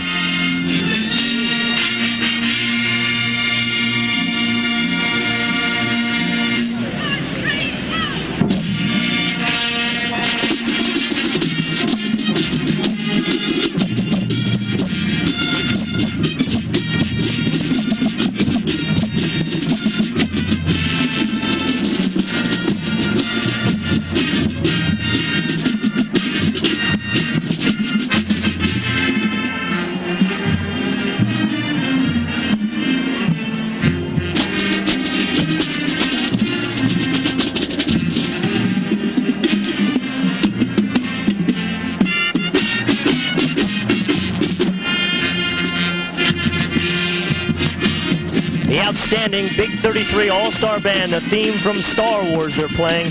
We have an excellent war going on the field, and we're going to share some of the outstanding highlights with you in just a moment. 14-7, Ohio has the lead. We will be back with much, much more from Hersheypark Stadium in just a moment. I think what people have to realize is that they can do quite a bit themselves to take care of their heart. The first thing is that we have to eat correctly. Exercise is phenomenal. It's the one thing that you have to do. Walking is always a good place to start. Decrease stress in your life. Stop smoking. And don't forget to learn how to laugh. The doctors at Penn State Geisinger not only care about your heart, they care about you. So they want you to learn more about keeping your heart healthy for a lifetime. A happy heart is a healthy heart. What makes Home State Pennsylvania Growth Fund attractive to you? High return. Home State Pennsylvania's average annual return since inception was 22.51%. And Home State has earned Morningstar's highest rating, achieving the top 10% of equity funds by using what we call the Home State Advantage. Call 1-800-232-OKPA or your broker. That's 1-800-232-OKPA. Get the Home State Advantage. Call today.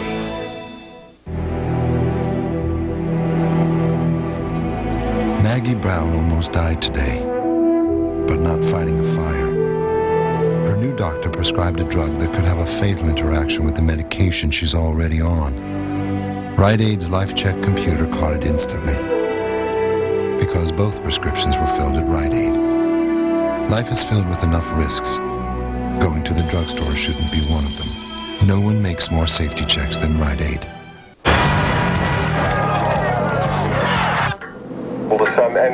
If over 200 brokerage firms, mutual fund managers, and financial institutions from around the world advise their customers with the help of investment research from PNC Bank, well then, why not just go into PNC Bank?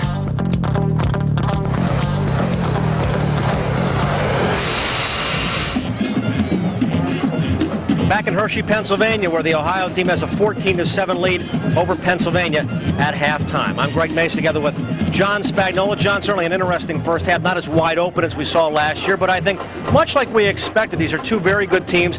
They've kept it even, and we've seen some interesting plays here to make the score 14-7. That's right, Greg. I thought Ohio was the better team coming in. They're winning by 7 points. I thought they probably would be leading at halftime. I just didn't expect it to happen the way it did with 9 seconds left before the half. Well, here are the first half highlights, and the go-to guy made the first touchdown. That's right, player of the year in Ohio, Derek Combs, from 10 yards out, winds up a very tidy drive, 53-yard drive for Ohio. They go up 7-0 in this game. And then on fourth down, Pennsylvania, who had not converted a first down at all in the first quarter, converts a fourth down play right here.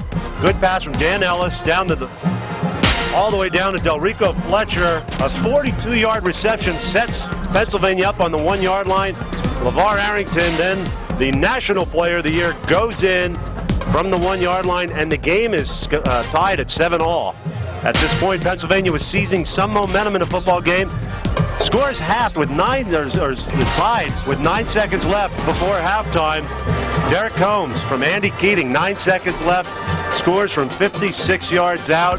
That is a backbreaker for Pennsylvania, and Ohio takes the lead 14-7. All right, let's take a look at some of the halftime statistics here so far. And again, time of possession pretty even, but you can see that total yardage, Ohio is dominated. Yeah, I think they have a more balanced attack. They're doing it through the air. They're doing it on the ground. 193 yards total to just 86 for Pennsylvania. That won't get it done for Pennsylvania, but I think Ohio can take advantage of this going into the second half. So our score at halftime is Ohio 14, Pennsylvania 7. Hersheypark is the backdrop as we get set for the second half of the PNC Bank Big 33 Football Classic.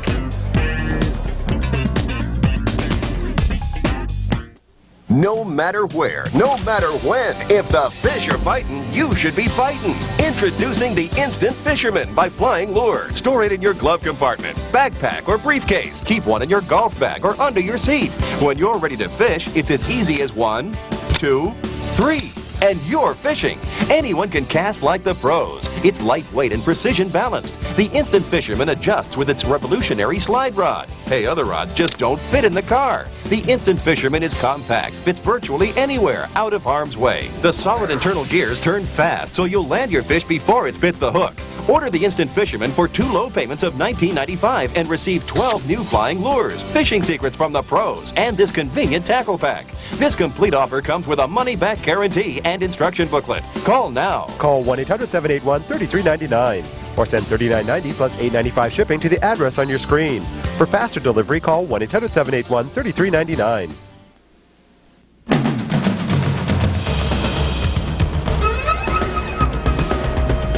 a little piece of paper. But this card from the Boys and Girls Clubs has kept millions of young people off drugs, out of gangs, and in school. A little piece of paper. It's only a little piece of paper. It tells every kid who carries it that someone cares about how they grow up and what they do with their lives. Every day, another 300 kids will join the club.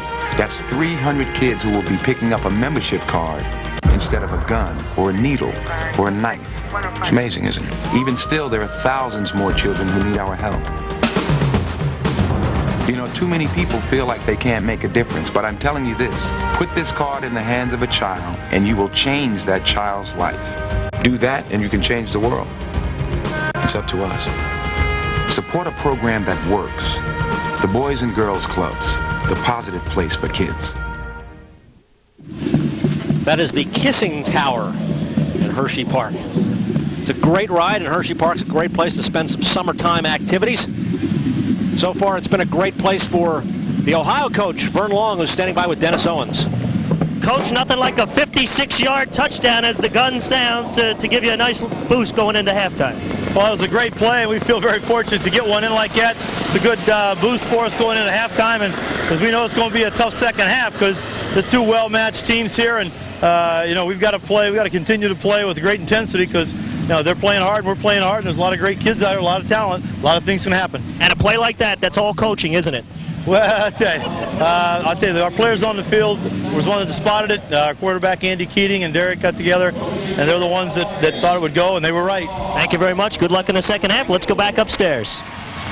And there's the guy who scored that touchdown, Derek Combs. He was the Ohio Player of the Year, as we said, and at a Grove City High School. Another guy going to Ohio State. And as we said, all of these players are headed for their respective colleges. This is a great training ground because not a lot of guys get this opportunity to really practice, kind of test yourself before you go off to perhaps a Division I or II school. That's right. For these high school players, it's all a series of tests. They match against other high school players. Then they go to local or regional all-star games. Then they come here to a statewide all-star game, Pennsylvania against Ohio. And then in a couple of short weeks, they're in training camp now playing against not only people their age, but people a lot older. Then they see where they fit in at the collegiate level. So it's a series of tests, and a guy like Derek Combs has been passing them all along quite easily. Now, as Dennis pointed out, there's a 9-point rule in this game. If you're trailing by 9 or more, you can elect to receive the kickoff, but differential right now is only 7 points. We should mention that Jack Yo's one of the Pennsylvania assistant coaches, coached by nearby Hempfield, is retiring after 30-plus years of coaching there. He's one of the assistants to Jack McCurry, and is one of the legends of local football around here, coaching in his last game. So congratulations to Jack Yo on a career. That is not Jack. That's Buzz, one of our assistants here. There's a look at the Pennsylvania sidelines. And a lot of guys who are long-time coaches in Pennsylvania certainly consider this an honor, and Jack McCurry is certainly one of those. He won a national championship at his school, was the National Coach of the Year at North Hills, won a national championship in 1987. He's had 15 players in the Big 33 game, and they were one of the great powers out west. And they've had some classic matchups before out of the west. And he said Lavar Arrington was the best of all of them. The 15th is his best. And there is Vern Long, who's had just a real fun week. He's certainly all business when it comes to football, but he and his players have enjoyed this week. They're hosted by local families who take them in for the week. As you said, John, they don't get to stay in hotels, which is good for them. They really have a good time and get to enjoy a lot of the sights and sounds of Hershey, Pennsylvania. It's the backdrop for tonight's game. Yeah, I was talking to Vern Long, too. We talked about the defensive rules, the man-to-man and everything else. I said, you've got to be some picking going on this and that. And he said, I would expect some defender-altering patterns throughout the night. So that was his spin on the whole thing. And I think he had a defensive-altering pattern there right before the half. Derek Combs catching that 56-yard touchdown pass. A clever football term. Well, there's our attendance for this evening. We heard public address announcer Larry Fox. 15,000 plus, 15,200 plus on hand this evening, and another great crowd. And boy, it's summertime, and you're not really thinking football right now, but there's so many folks who enjoy football. This is just a great football area. Mid-Penn York, Lancaster, Lebanon area. It turns out a lot of great players, and 15,295 showed up here tonight at the Hersheypark Stadium.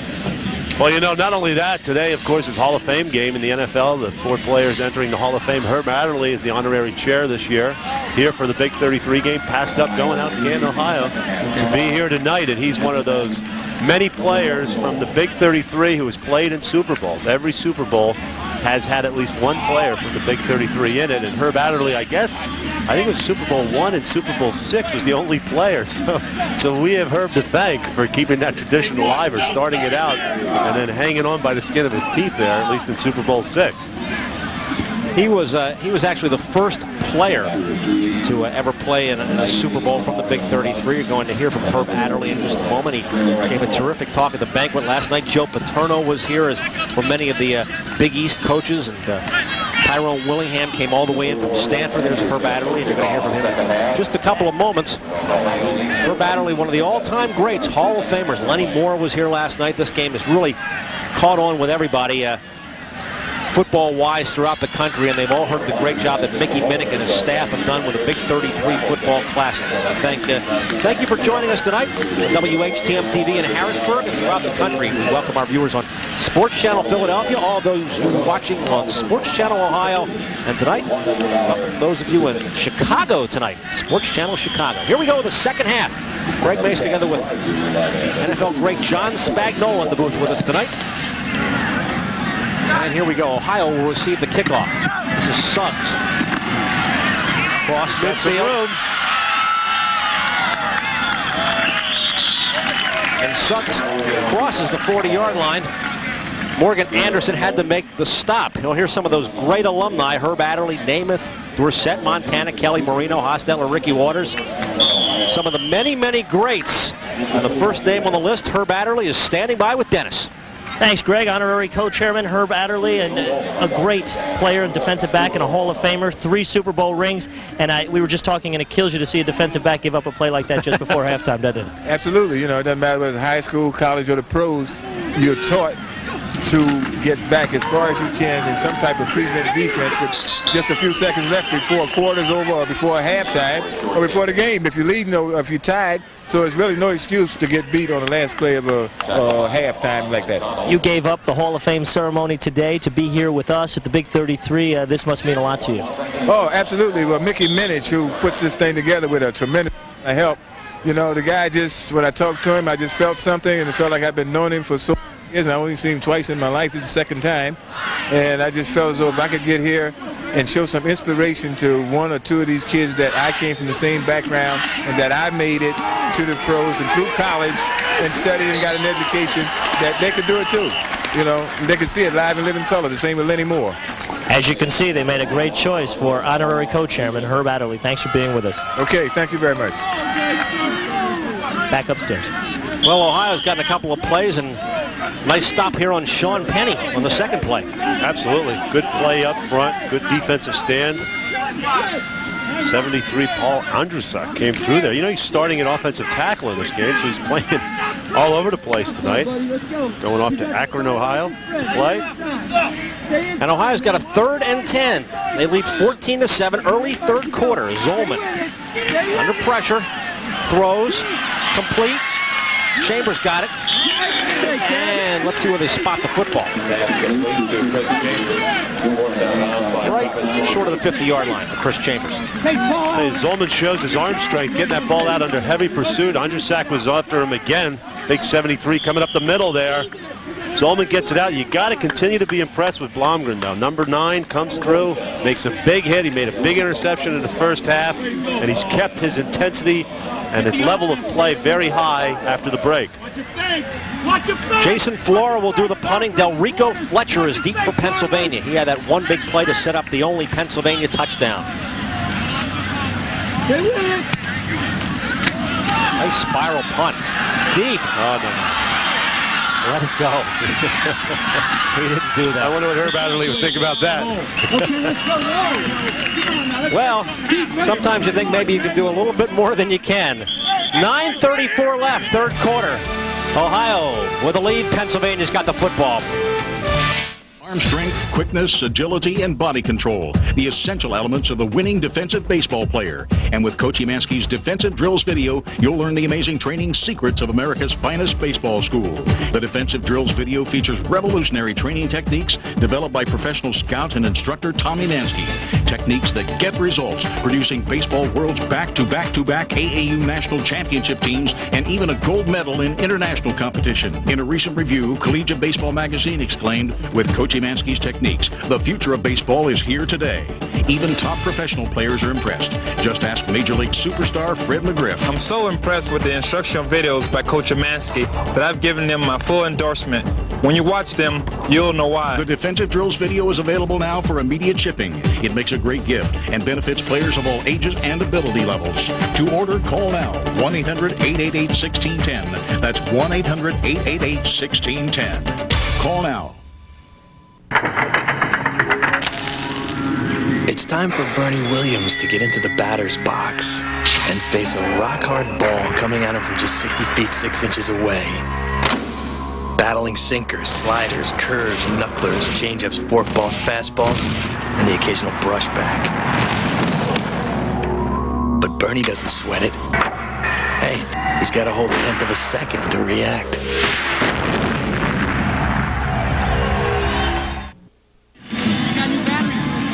Part of the crowd of more than 15,000 on hand. They've had a lot of great sports here in Hershey over the last few months. It's the home of the American Hockey League champion Hershey Bears. They won the Calder Cup a month or so ago, and they've got a new A-League soccer team in here, the Hershey Wildcats, who have the best record in all of A-League soccer, which is the second best professional soccer league in the country.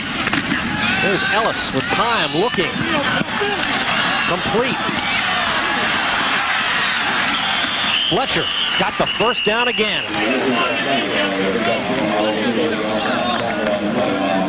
You know, Fletcher showed a lot of patience on that play, catching the football, letting a few people fly around him, weaving his way through and getting some extra yardage. He, of course, made the big 4th down catch to set up the only touchdown here by Pennsylvania.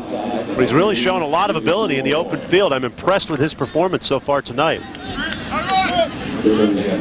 Able to weave, you know, bodies are flying around and everything else. He finds a little seam, he uses his speed, and he gets up and gets additional yards. And it's a first down for Pennsylvania. Strader in motion, top of your screen.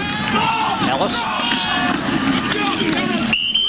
And the give is to Lavar Arrington, who has not touched the ball all that much, but let's see if they start to go to him a little bit more, John, as you said. Don't get cute. Let's just let him run. Yeah, especially from that I-back position, single back all the way in the backfield, running that draw play. One thing that really is a statement about Pennsylvania's offense tonight, when their best running play is the draw play, it shows they don't have a lot of power and they're going with a finesse offense, which is what they're trying to do tonight. Mungro is set behind Ellis this time on 2nd and 7 for Pennsylvania. Ellis rolling under a lot of pressure. Looking downfield, and it's incomplete. Ben Ertlejack was in the area, but Richard Newsom was also there. Well, that play was designed to go to Arrington, lined up in a wing-back position. He fakes a little block, so he's at the top left corner of the screen. You can barely see him right now, but he doesn't have the speed to get away from the defender. Ohio's up to playing him. They know where he is on every play. They know where he's lining up. They did a great job of taking that away. And as a consequence, it's an incompletion, and Pennsylvania's faced with a 3rd and long. And they have not converted the plays on 3rd down. They're 0 for 5. Over. Not a good way to run an offense. Well, let's see what happens. 3rd and 7.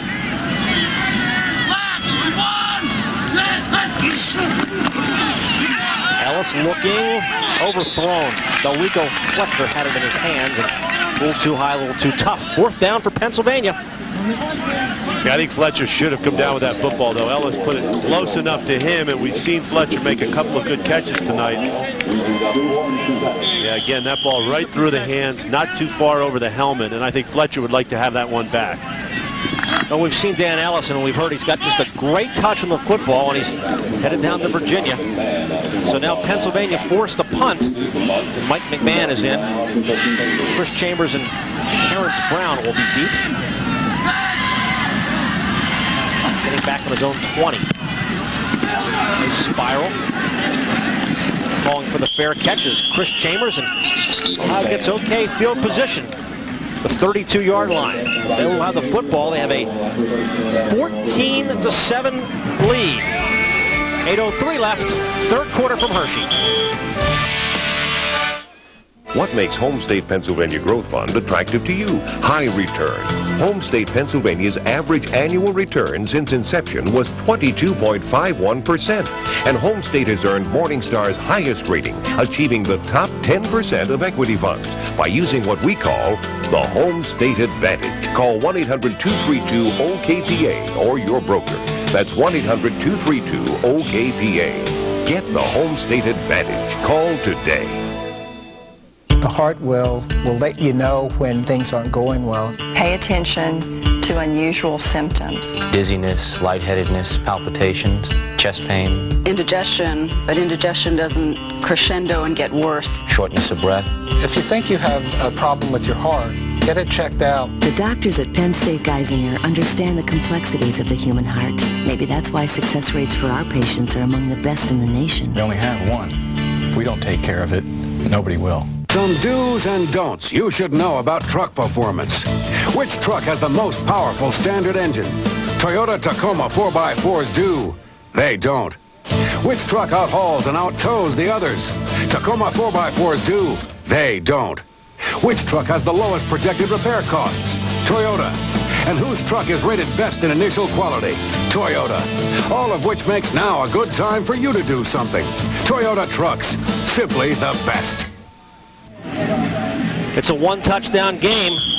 8:03 left here in the third quarter. Greg Mace, John Spagnola, Dennis Owens live from Hershey, Pennsylvania. The annual PNC Bank Big 33 Football Classic. Andy Keating, the quarterback, looking downfield for Chambers, trying to reach up, and it's incomplete. Travis Blomgren right in on the play. Well, we talked about a lot of rules in this game, and one guy who is monitoring the rules is a longtime coach here in Pennsylvania. He's with Dennis. Jim Cantafio, he is on the sidelines making sure these teams pay attention to the rules. What is it you're looking for? Well, each team has to play a 52 defense. They're not allowed to stunt.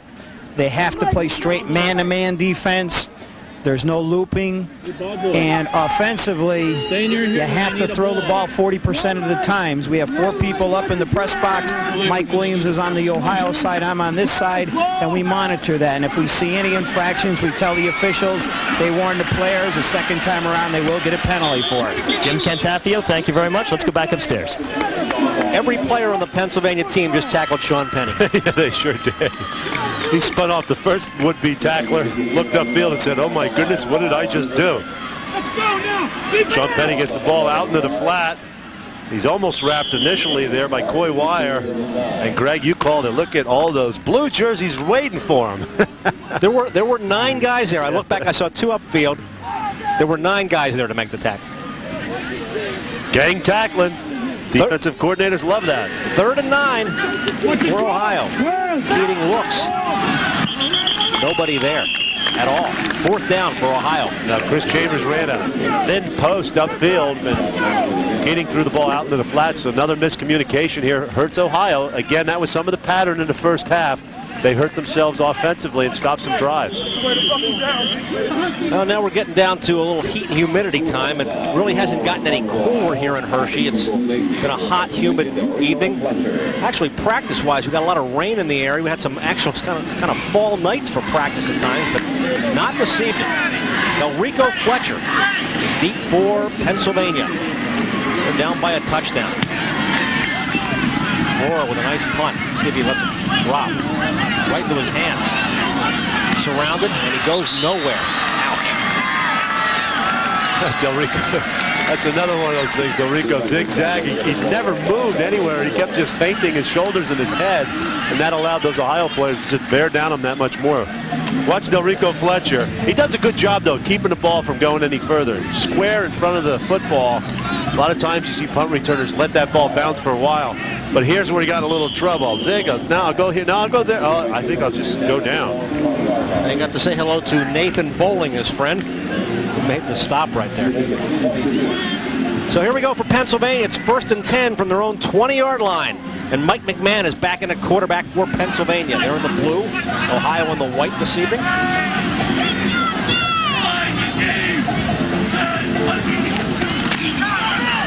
And the give to James Mungro. That's about 3 yards. Milo McGuire made the stop, and we've heard so much about James Mungro. He's headed for Syracuse. A lot of power inside, low to the ground. Shows some very good running ability in tough territory, right in the middle of the football field there, Mungro does.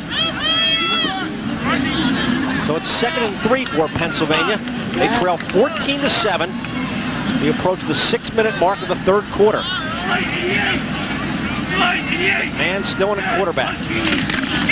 Takes the pitch, gives to Arrington. We'll check it to Victor Strader that time, and he went nowhere. Yeah, that little counter play hasn't done a whole lot tonight. I know Pennsylvania's lined up Arrington in that position, Strader. They've tried a misdirection a couple of different times, and each time the fake to Arrington does not work. The Strader carrying the football back underneath. Ohio is staying in a disciplined defense. You have to admire the job they're doing defensively tonight. No real breakdowns with the exception of that big 4th down play that set up Pennsylvania's only touchdown. So it's 3rd and 5 now for Pennsylvania from their own 27-yard line.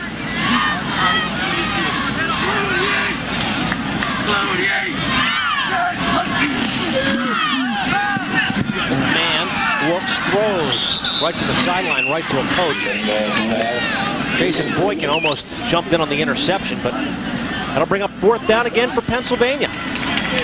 And I'm surprised, again, Lavar Arrington in the game. They want to get him the football as many times as possible. He's in a wing position, and I was under the impression from talking to Jack McCurry that they were going to try to isolate him maybe in a shotgun situation with a linebacker. Haven't seen any of that tonight. I haven't really seen him out in the open where they've tried to just use him one-on-one with the exception of the one play that he ran down and dropped the football on. Got to get the football to him some way, some form, and Pennsylvania's going to get back in this game. Curry also said, hey, we might even fake it at some point, but I don't think we're at that point in the ball game. Here's McMahon, the punt. Terrence Brown got to look over his head to make that catch, and he's got some running room. Turn the other way. And didn't really pick up much of anything. Ryan Mason in on the stop along with Brett Beach. Well, Ohio up 14-7. They'll get the ball back. 5:11 left here in the 3rd quarter from Hershey. Hoop It Up, the official 3-on-3 basketball tournament of the NBA, is coming to town. Hoop It Up's an outdoor basketball festival that's fun and competitive for players of all ages and abilities. So whether it's playing in the men's, women's, or kids division, or in the older than dirt, Top Gun, or couch potato brackets, Hoop It Up has a division that's just right for you. Get ready to Hoop It Up. Hoop It Up returns to Cleveland August 16th and 17th. Pick up your entry form at all Foot Locker and McDonald's locations or call 216-575-6JAM. Big one is back at #1 Champion Ford. Bigger and better than ever before. Just announced Ford factory rebates of $1,500 on all 97 cars. During the next few days, you can take advantage of historic new car savings of up to $5,100. Brand new 97 Ford cars as low as $5,977 or financing as low as 1.9%. Payments as low as $126 a month. Hurry, it doesn't get much bigger than this. $1,500 Ford factory rebates on all 97 cars. Only at #1 Champion Ford. The cable option everyone has been waiting for is here. It's called the Pay Bill Advantage. Erie Cablevision's Pay Bill Advantage allows you to automatically pay your monthly Cablevision bill out of your checking account, saving you time and aggravation because you never have to make out a check or mail a payment in again. Pay Bill Advantage is safe and easy and costs just 20 cents a month while it saves you the cost of the stamp or a trip to the office. Watch for this form in your June bill.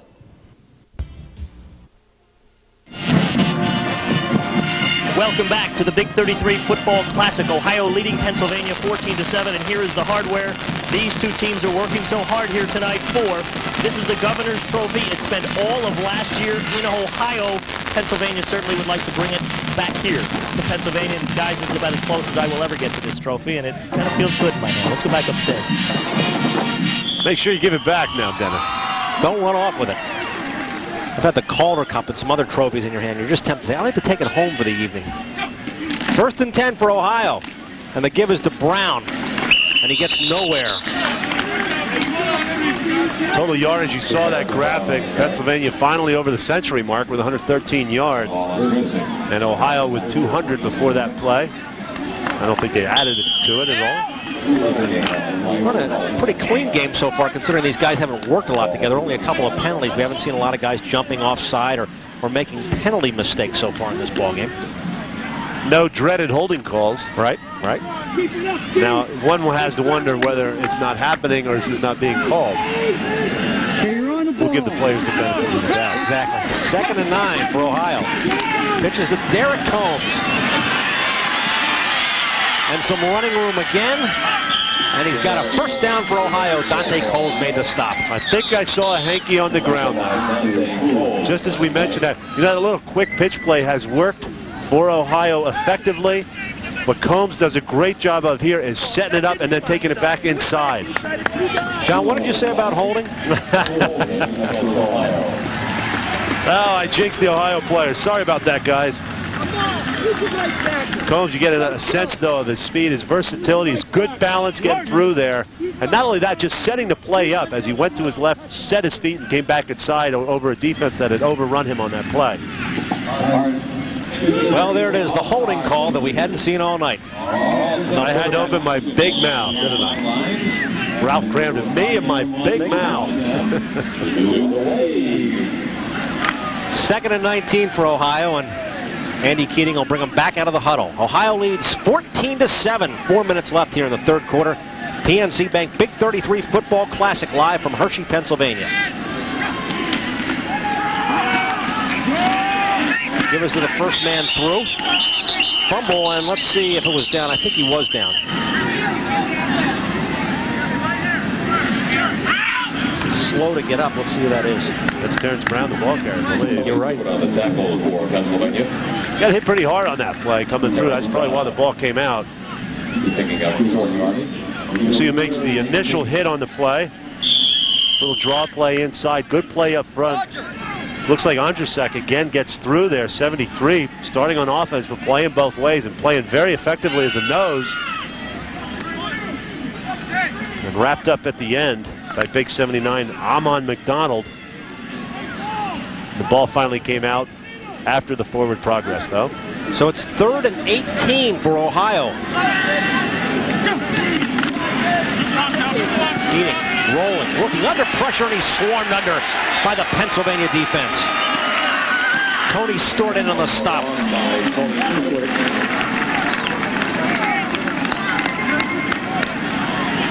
Tony Stewart, the pressure off the play action. It's hard to run a play action on 3rd and long when everybody's coming at you. And then everybody gets through. Tony Stewart with the stop. Amon McDonald comes through. Good play by that Pennsylvania defense. Maybe this will ignite this team. They should enjoy some decent field position here. Florida do the punting again. Fletcher's back deep again. Has to run to his right. Lets it bounce and lets it roll out of bounds. So you're right, John. Pennsylvania will get pretty good field position with 2:23 left here in the 3rd quarter.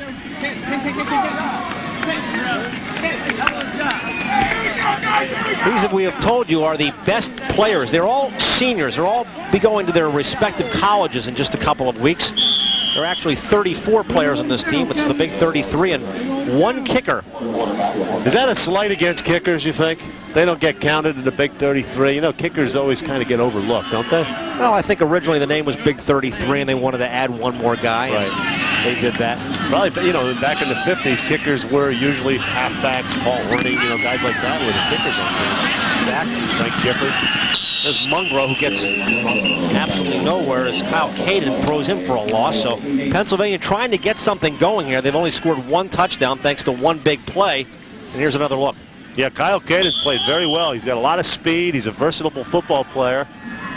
Comes through, knifes through, makes that tackle. I'm impressed with his performance so far tonight. Dan Ellis is the quarterback. There's Kyle Caden. Going to be a Mountaineer in a couple of weeks. Yeah, Don Neely can't wait to get his hands on him. 2nd and 12.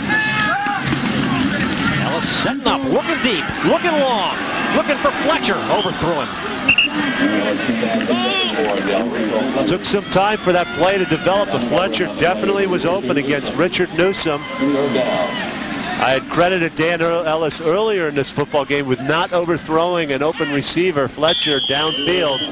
This time he gets a lot of time to set up.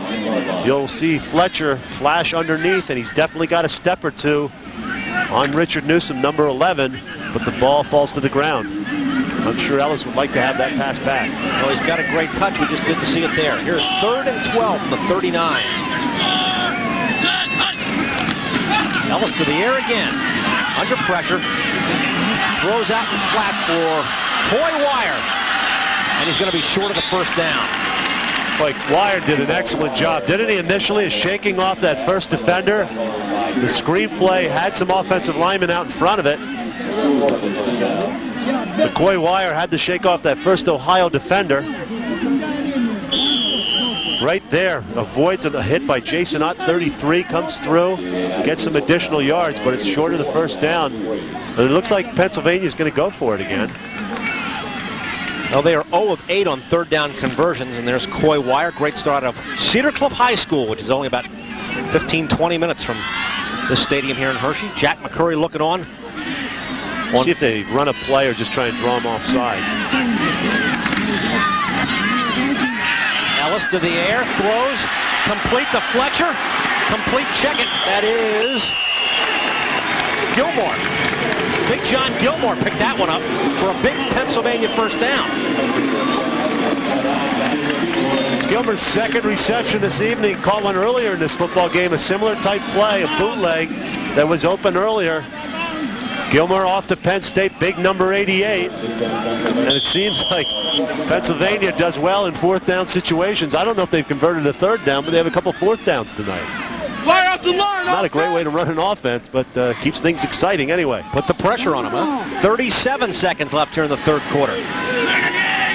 1st and 10 for Pennsylvania.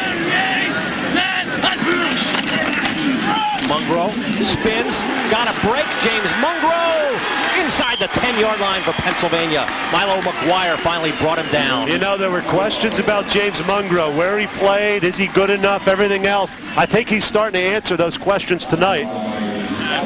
Out of a small school, East Stroudsburg. Boy, he just burst right through the open there, showed terrific balance, strength, power, speed, all the things you want to see in a running back in one play. Headed to the Carrier Dome in Syracuse, where he will play in the Big East this season. See if they get off one more play. I think they will before the end of the 3rd quarter.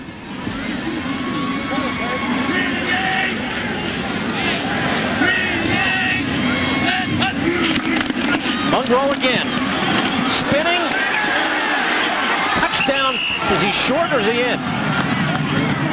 Oh, I think he's just short. I think he is just short. I think they're going to call it just short. But that offensive line from Pennsylvania is coming alive. Right over the right side, the center makes a good block, Azalina. And again, Mungro showing low to the ground. You know, it's hard to find those guys, it's hard to wrap them up, and terrific balance. Well, he took it in, but he was down, but he got great field position. Pennsylvania is right back in this ball game with a chance to tie it up as we go to the 4th quarter. We're live in Hershey.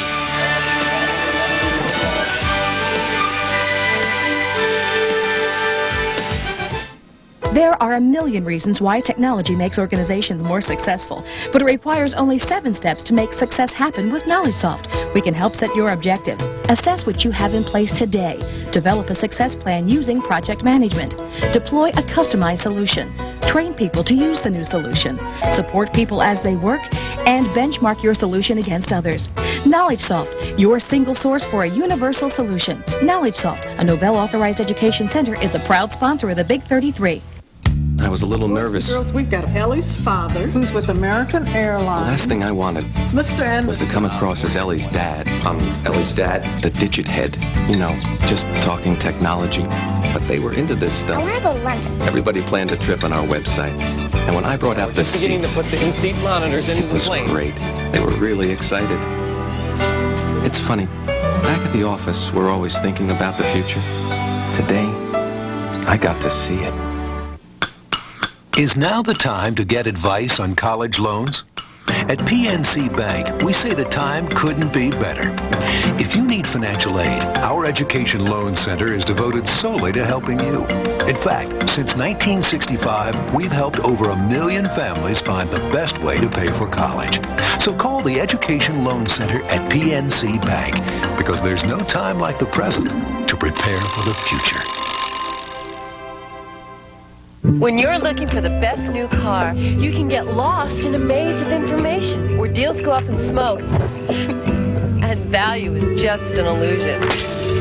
But the truth is, Toyotas are rated among the best, like this affordable Corolla with a 29-year history of exceptional value. Over 2 million are still on the road. And if you come in now, you could save hundreds. For the truth about value, see your Toyota dealer.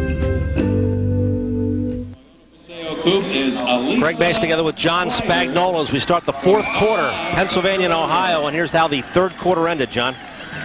Yeah, James Mungro playing very well. He has 7 rushes for 42 yards in this game.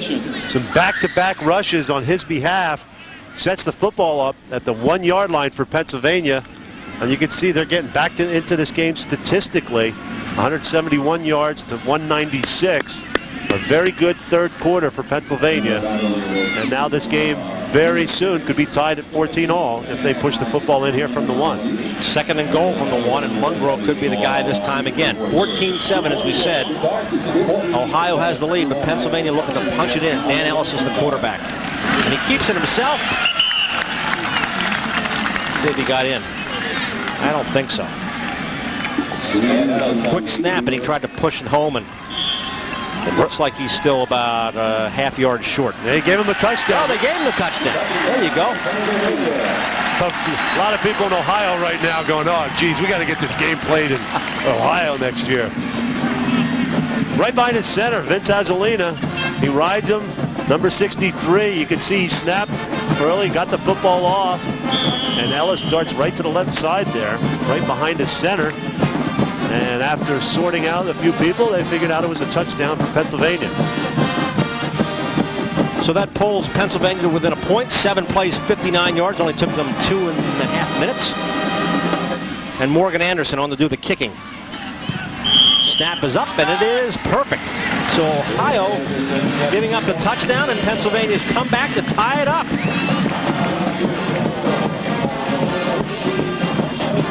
We go downstairs. Dennis Owens with quarterback Dan Ellis. Earlier, Mr. Ohio scored a touchdown for Ohio. The player of the year in Pennsylvania now scores for Pennsylvania. Obviously a big one. Tell us what happened. Yeah, it was great. 4th down and 2. John set up with a little delay, and we just got James was running hard, and now we just ran a short quarterback sneak, silent count, and we just got it in. It helps your job when you have a running back running as well as Mungro is. He's great. I mean, he is the leading rusher in Pennsylvania history, so I mean, he gets the ball, he's going to get you some positive yards. So it's a great asset having him and all the receivers we got catching the ball, and this offensive line's doing real well. 14-all right now. Give us your thoughts on the end of this game. How's it going to finish up? I think our defense is really coming on strong. So it's down to the defenses. Whoever plays the best defense is going to win this game. And I think they're getting a little tired, and our defense is starting to pick it up. So it's going to be a good ending. Thank you very much, and good luck the rest of the way. Let's go back upstairs. Dan Ellis, 5 of 9 in the air for 108 yards, but this one he puts on the ground. That old silence count, that's a good play because nobody really moves until they hear sound. He taps his center. Center knows it's a quarterback sneak. He snaps the football. Nobody really moves until they see movement. That gives that quarterback just an added edge there. So good play by Pennsylvania to tie this football game up. Well, this is the game I think we were looking for. Last year, the score was a little closer than the game actually was in terms of a momentum and who was really pulling away. Ohio won the game 45-36, but it was not that close. And out of the 4 games, really only had one close one, which was in 1995, and we've got one tonight, and I think that's what everybody wanted to see. Here's the kickoff. It's back to Derek Combs, who's deep. To 20. Got a hole. Nice run by Derek Combs to come up to the 40-yard line. It's 1st and 10, and again, the kicker, Morgan Anderson, had to make his second stop. You know, all night long, Ohio has had the opportunity to return the football and kickoff returns up the middle.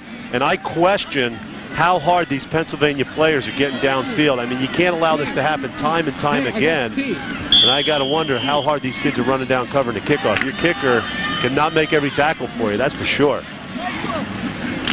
Combs, on the other hand, I mean, he's got the speed to break it at any time. But I don't see anybody closing. I don't see anybody finishing and fighting off blocks. And that's been a common occurrence all night on kickoff returns. Zolman's in at quarterback, and he pitches to Terrence Brown to the near side. Knocked out of bounds, just up to about the 45-yard line, picked him up about 5 yards. Coy Wire made the stop. Yeah, Wire came over and made the hit. So did Joe McKinney. A quick pitch again, a play that Ohio's been running consistently. Watch 22. Coy Wire come over and make the hit. McKinney finishes him off. Nice to see Terrence Brown up. He was nicked earlier in this football game. It looks like he's fine. Welcome all of you watching tonight on Channel 27, WHCM in Harrisburg, and across Philadelphia and Ohio and Chicago on Sports Channel tonight. Zolman, time, throws, complete to Chambers. To the 40, where he's finally dragged out of bounds. Travis Blomgren right there again, but it's a first down for Ohio, and they're moving. Blomgren has played that corner position well all night. This time he slips on this play as he drops back. He's down on his knees. You don't even see him in the picture. He finally recovers and comes over and makes the play. So Ohio taking advantage of that situation. Blomgren on the ground. Chambers, a very gifted receiver. You see Blomgren finally recover, get his feet, but not before Chambers did some serious damage. That was their first down of the second half. The 39, Brown.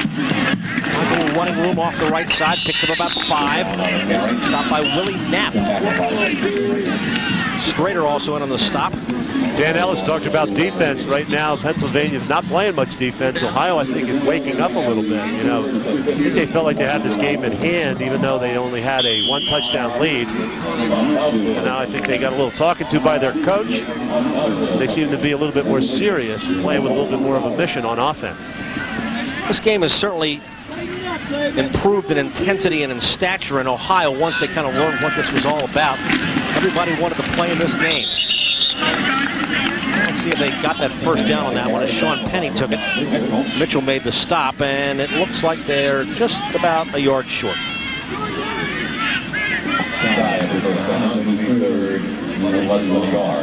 Sean Penny's played well tonight. I think all the backs for Ohio have. And again, when you have good running back position play, you certainly credit the offensive line. Cletus Hawk, David Patton, Jim Massey, Jason Brooks, all doing a fine job. Brown getting worked on. He might be cramps, it looks like. 3rd and 1 for Ohio. From Pennsylvania 30. Give us the Penny. He's got the first down for Ohio.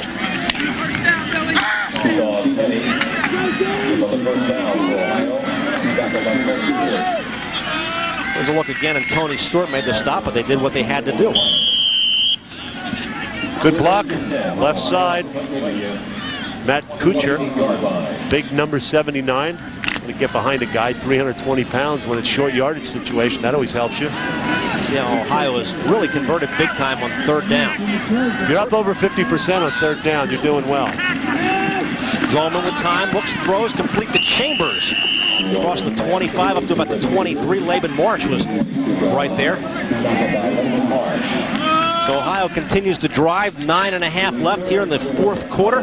Tied at 14 in Ohio in possession, and they are driving for perhaps what could be the go-ahead score. And this drive is very reminiscent of the very first drive Ohio had to go up 7-0 in this game. Their first drive of the game. A lot of short hitch patterns, some effective running inside, converting 3rd downs with only a yard or 2 to go. 2nd and 4 from the 23. Derek Combs only got a couple on a swarm of Pennsylvania tacklers right there. One thing about Combs there is he goes into the hole at 6'2", 188. I'd like to see him lower his shoulders a little bit more. He seems to run upright, almost like an Eric Dickerson type runner, but right here, not a whole lot's happening. Put your head down, see what you can get. He's running very straight up to be going right into the line of scrimmage. That won't sit too well at Ohio State, I can tell you that. So it's another opportunity for Ohio to convert on 3rd down, which they have done so well throughout the evening. 3rd and 2. The Pennsylvania 20. Tied at 14, 8.5 left, just under 8.5 left here in the 4th quarter. Bowman give again. There's the Penny. Open field, touchdown Ohio. Sean Penny for the touchdown. 2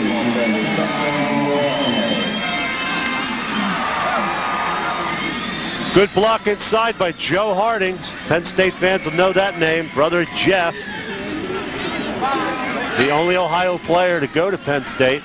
Number 77 inside, makes a good block, seals off the backside. And Sean Penny looks backside. All good running backs have that vision. He sees where the hole is and takes it in the end zone. So Ohio again seizes control of this game. Florida looking for the extra point, and we've got some markers down. That is the first score of this second half, believe it or not. They went 8 plays, 61 yards, just took them over 3.5 minutes to punch it in, and Vern Long says, kick it again. Offside Pennsylvania, they'll go for the 1 point.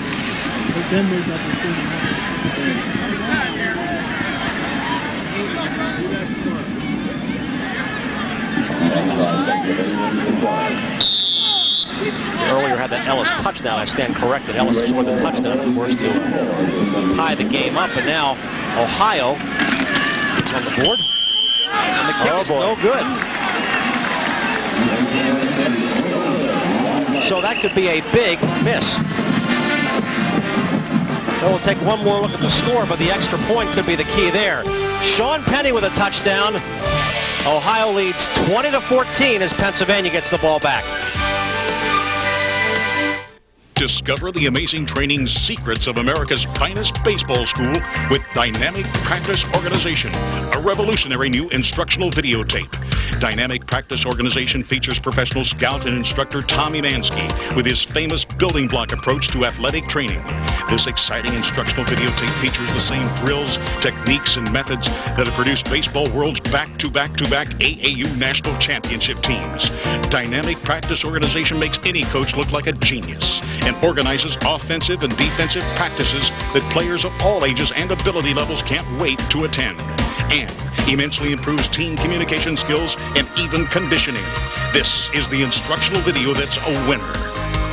To order your copy for only $29.95, have your credit card ready and call toll-free 1-800-282-5020. The Dynamic Practice Organization teaching video makes a great gift, too. Call now 1-800-282-5020.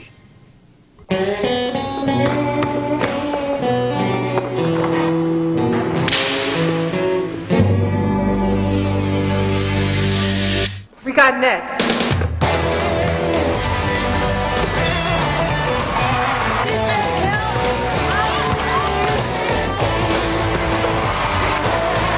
The Rockers take on the Mercury's Nancy Lieberman-Klein July 31st at 7. Lower bowl tickets starting at just $6 are on sale now. Back live in Hershey, Pennsylvania. Greg Mace with John Spagnola and Dennis Owens. Ohio's taken a 20-14 lead. 8:10 left here in the fourth quarter. This is the 40th annual PNC Bank Big 33 Football Classic. We're at Hersheypark Stadium. These are the top high school seniors from their respective states who are headed off to college in just a couple of weeks. And John, Pennsylvania's got the ball back, and we'll see if that missed extra point was a key here.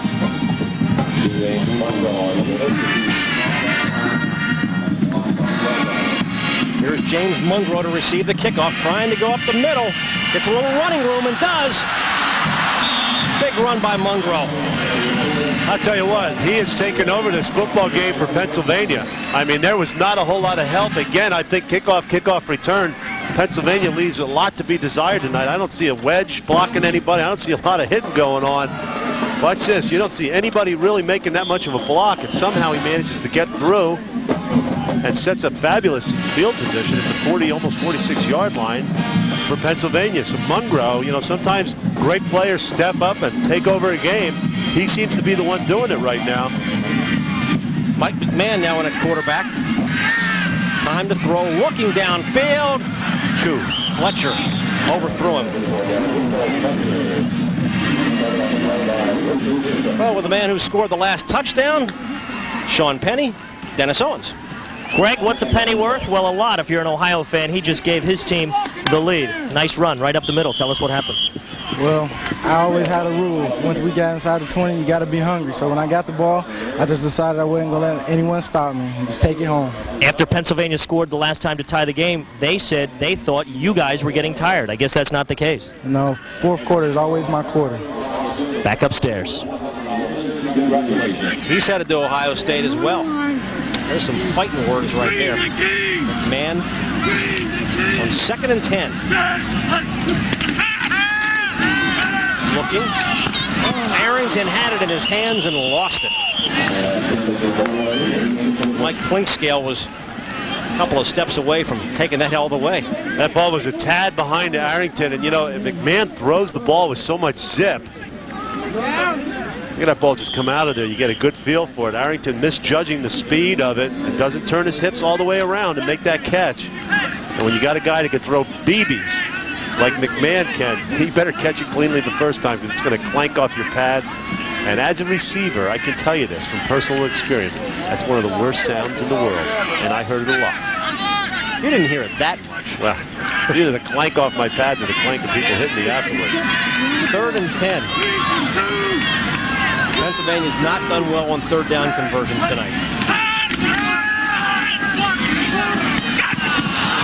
Well, they did that time. They did that time. They put the excitement in the 3rd down play, don't they? Victor Strader with a great catch. That play was there by design. Strader came out of his break and he was wide open, but he made this catch a lot more difficult than it could have been. But I think at this point, 1 for 9, Pennsylvania will take it. Their first 3rd down conversion in this football game. 7.5 left, 4th quarter. Pennsylvania down by a touchdown, less an extra point. They're down by 6. Driving into Ohio territory.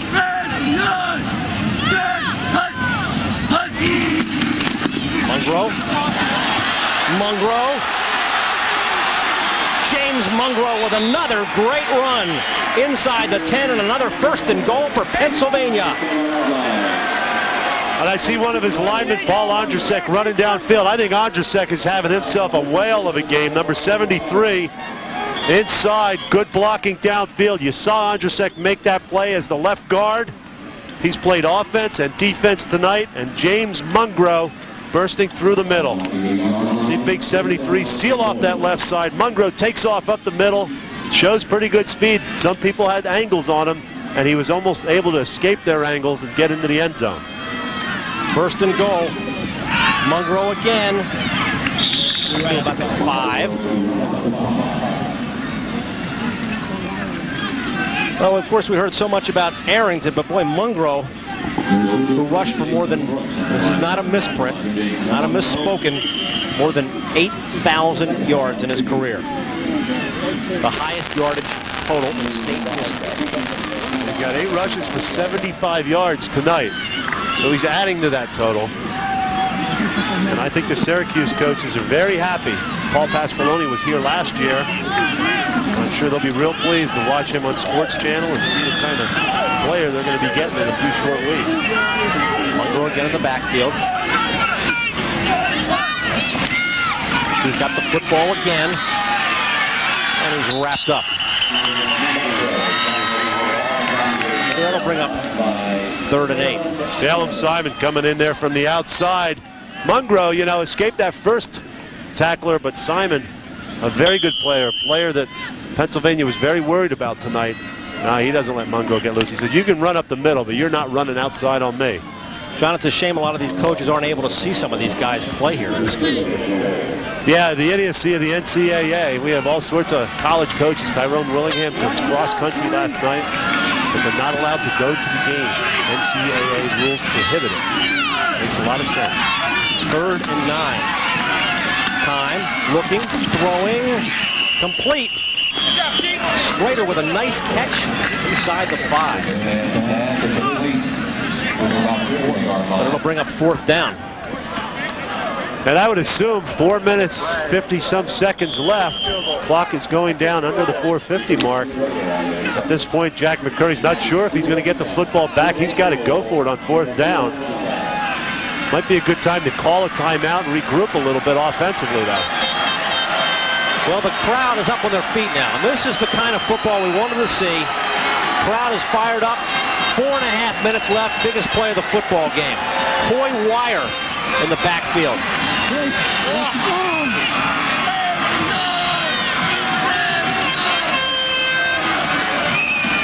To the air. Big play. Throws. Intercepted. And he's down. Bad throw. Bad throw by McMahon. The play was there early. It was a pick play.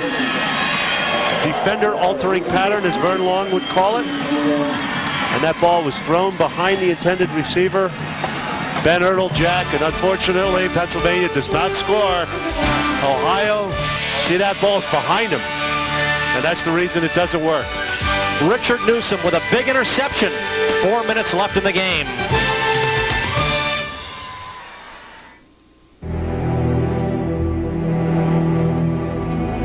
Maggie Brown almost died today, but not fighting a fire. Her new doctor prescribed a drug that could have a fatal interaction with the medication she's already on. Rite Aid's LifeCheck computer caught it instantly, because both prescriptions were filled at Rite Aid. Life is filled with enough risks. Going to the drugstore shouldn't be one of them. No one makes more safety checks than Rite Aid. There are a million reasons why technology makes organizations more successful, but it requires only 7 steps to make success happen with KnowledgeSoft. We can help set your objectives, assess what you have in place today, develop a success plan using project management, deploy a customized solution, train people to use the new solution, support people as they work, and benchmark your solution against others. KnowledgeSoft, your single source for a universal solution. KnowledgeSoft, a Novell Authorized Education Center, is a proud sponsor of the Big 33. I think what people have to realize is that they can do quite a bit themselves to take care of their heart. The first thing is that we have to eat correctly. Exercise is phenomenal. It's the one thing that you have to do. Walking is always a good place to start. Decrease stress in your life. Stop smoking. And don't forget to learn how to laugh. The doctors at Penn State Geisinger not only care about your heart, they care about you. So they want you to learn more about keeping your heart healthy for a lifetime. A happy heart is a healthy heart. Big interception by Richard Newsom here, John. Yeah, Newsom makes the play. He was out of position. It was really by design. But McMahon's got to get that ball out in front of Andrzejczyk, the intended receiver. See how far behind him it is? And Newsom was able to undercut him. Newsom, again, thinking he's in the NFL. He could go down. Had he been in the NFL, he'd be in the end zone. There'd be another 7 points for Ohio. Headed from Michigan State, another Big Ten player. But now Pennsylvania's got to get these guys 3 and out. 4:09 left, and Pennsylvania trails by 6. Combs breaks it. Derek Combs to the 40, cross midfield.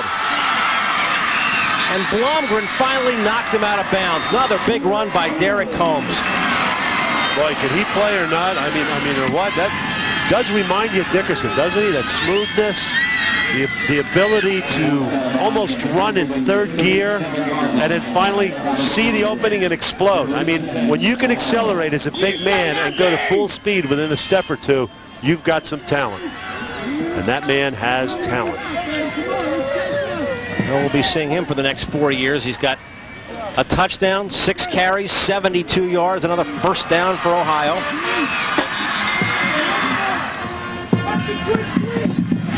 Cross midfield. Ohio just trying to keep control of the ball, and they do. It's Combs again. Andrzejczyk on the stop. 3:48. The clock is rolling, and Jack McCurry says, hey, we got to stop him. We got to stop him right here. 2nd and 6 from the Pennsylvania 33.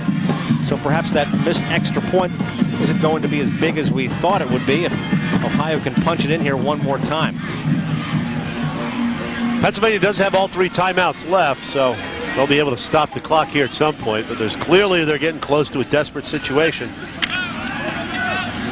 2nd and 6 for Ohio. Penny and Combs are in the backfield. It's Sean Penny. Picks up a couple of yards going the right side. Willie Knapp on the stop out of North Allegheny, headed to the University of Rhode Island. A lot of variety in the number of schools that these guys are going to next year. Pennsylvania has 34 players going to 20 different colleges, and Ohio has players going to 19 different colleges. Let's go, D! Big 3rd down situation here for both teams. If Ohio doesn't convert, I'm wondering if Vern Long would go for a field goal. This field goal kicker Flores has a 51-yarder. It's his career high. Then you risk getting it blocked and all sorts of other things. So we'll see what happens. Penny Oh, he's got the first down and then some. Big first down play by Sean Penny. So much for that decision. Cleotis Hawk, big center in there, making another good block, number 66. Right up the middle. Good surge. Look at him keep his feet moving, keep that pile moving for his running back. I've been very impressed with the play of the offensive line tonight.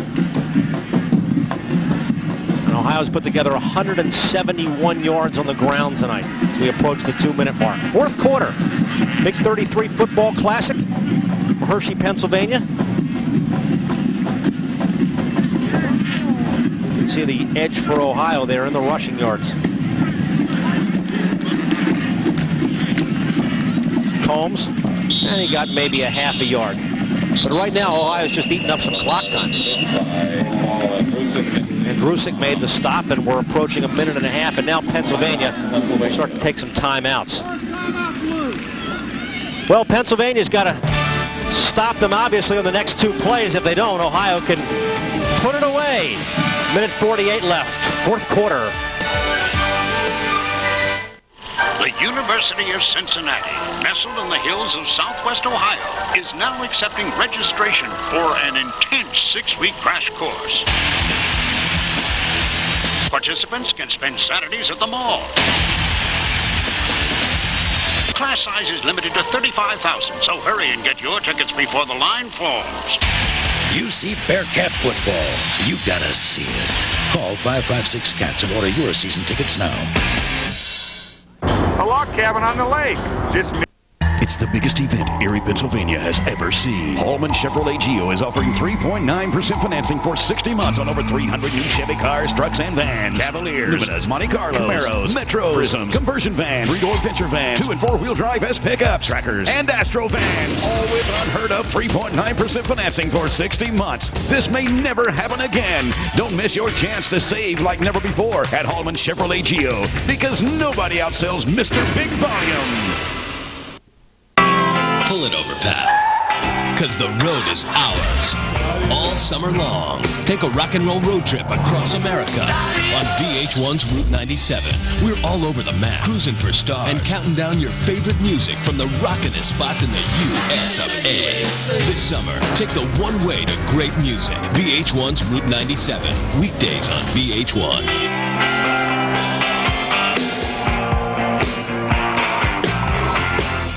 To the Big 33, where Ohio leads Pennsylvania in the late moments, 20-14. We were told coming into this game to watch out for number 11 on Pennsylvania's team, that's Lavar Arrington, but number 11 on Ohio's team. Richard Hamilton may have come up with the big play, with the big interception, stopping a Pennsylvania drive. Well, first of all, I'd like to thank God, because I prayed this whole game. I prayed before the game, and I asked the Lord to help me to make a big play in this game, and He allowed me to do it, and I figured that as a blessing. And second of all, I'd like to thank all my coaches back at home, Fostoria, especially Coach Grind, for teaching me how to break on the ball. And so I'm just glad I can represent my city of Fostoria. I think that smile tells it all. Let's go back upstairs. Giving credit to his coaches, and there's so many great high school coaches who have taught these guys well through the years, and it pays off come this time. 1:48 left. 2nd and 9 for Ohio, and they convert another one here, and they may be able to put it away. Coleman will go to the air. Swarmed. They stopped by Carlos Daniels all over it. Big play for Pennsylvania, but they got to stop him right here, obviously. Well, you're right, though, about the high school coaching system in Pennsylvania and across the country, for that matter. You know, for every Joe Paterno and Bobby Bowden, you've got your Vern Longs and your Jack McCurrys, and so many great high school coaches who stay at the same schools year in and year out and produce great players. And the pressure just continues on these guys. I mean, this is, you know, they get into August, September. I mean, they're in the office 18 hours a day watching tape, and it's a strain on their family. And so many of these guys have just stuck with it for many, many years. And hats off to all the coaches. There's a lot of great coaches associations in both of these states. Ohio coaches Brian Cross, Tom Fasco, Tom Narducci, Jake Osofsky. I mean, all those guys did a great job, not only in this game, but throughout the year and throughout the years for their respective schools. Ed Christian, Gary Cathy, Rod Rudler, and as we said, Jack Yo out of Hempfield, the assistants on Pennsylvania side. Jack McCurry in his 20th year, going into his 20th year as coach at North Hills. There's Vern Long. going to be happy. This could be the second straight year that Ohio takes this, and for a game that Ohio players didn't know a whole lot about when they started this series. I know these guys have been very pumped up and very excited to represent their state. Great rivalry, not only between, of course, high school sports in these two states, but professional sports as well over the years. It just kind of carries over, and a lot of this will carry over to the Ohio State-Penn State game again this year, which this year is in State College. 3rd and 17 for Ohio. Third downs, of course, have been a real big key in this game, and there you see the 3rd down conversion. Pennsylvania, as you said, John, has done better on 4th down. Yeah, they sure. Well, this is not over yet. They're taking their time here, and we've seen crazier things happen. This is far from over. We've got 1:32 left, and even though Ohio has a 6-point lead, they've got to convert this 3rd down here. Zolman with time, looking, throwing. Dante Colzer's right there to knock it away. So it's 4th down. What do you do? Interesting play in that it stops the clock and allows Pennsylvania now, with 1:29 left, to get possession of the football with the change of possession on 4th down. So you got to wonder, a little bit about the call, trying to hit a home run and finish the football game, but didn't work out for Ohio, and as a result of that, now the clock is stopped, and that certainly helps Pennsylvania's cause. Well, Jason Flora, it looks like maybe into attempt this field goal. 47 yards. He's hit one from 51 in his high school career.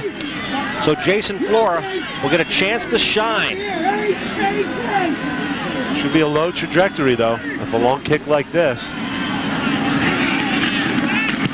On its way. No good. So Pennsylvania will get the ball back with 1:24 left. Well, we gave it a shot. Usually with the longer field goals, if a kicker's going to miss it, they're going to miss it left because they have to hook the ball to make it go farther. And that's what happened in that case for Jason Flora, but he gave it a very good kick, gave it every opportunity. Certainly had enough leg to get it over, just pulled a little bit left. He's done a nice job of punting and kicking tonight. That's a nice job. Vern Long's his coach. Says, hey, let me give my player from my high school a chance to put this game out of reach. I like that.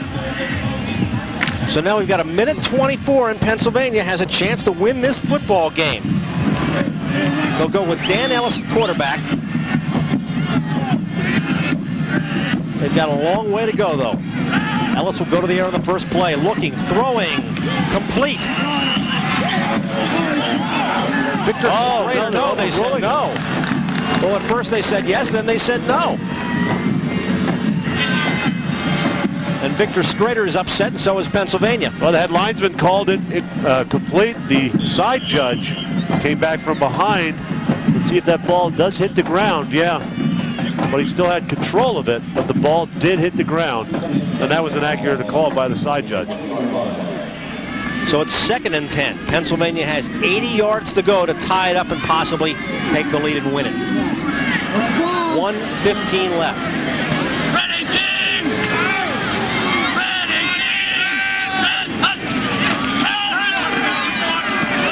Ellis throws out in the flat. Mungro.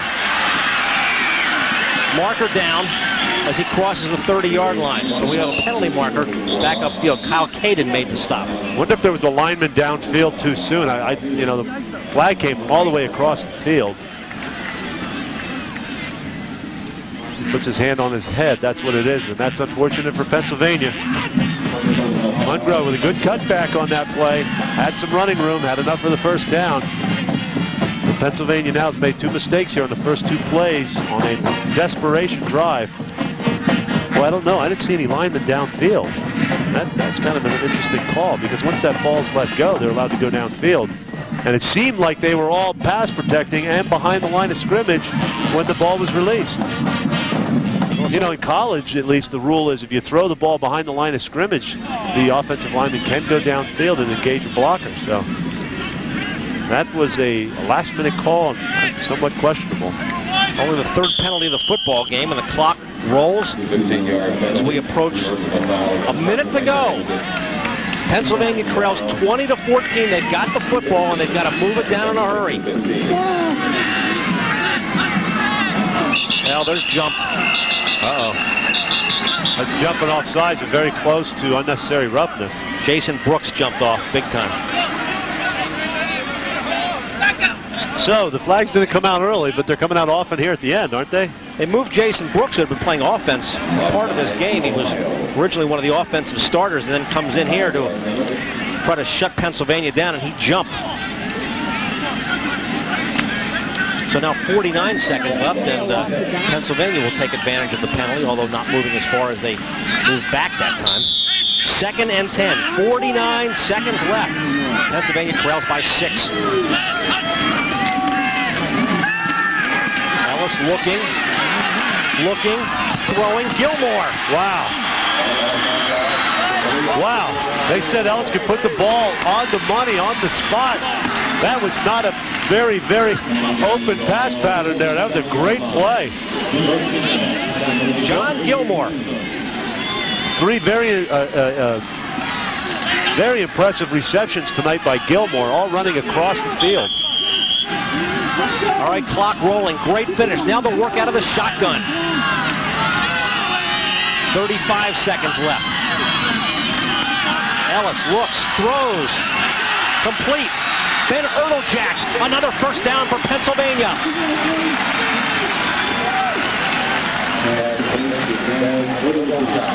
Erteljack was the intended receiver on the play picked off by Richard Newsom in the end zone.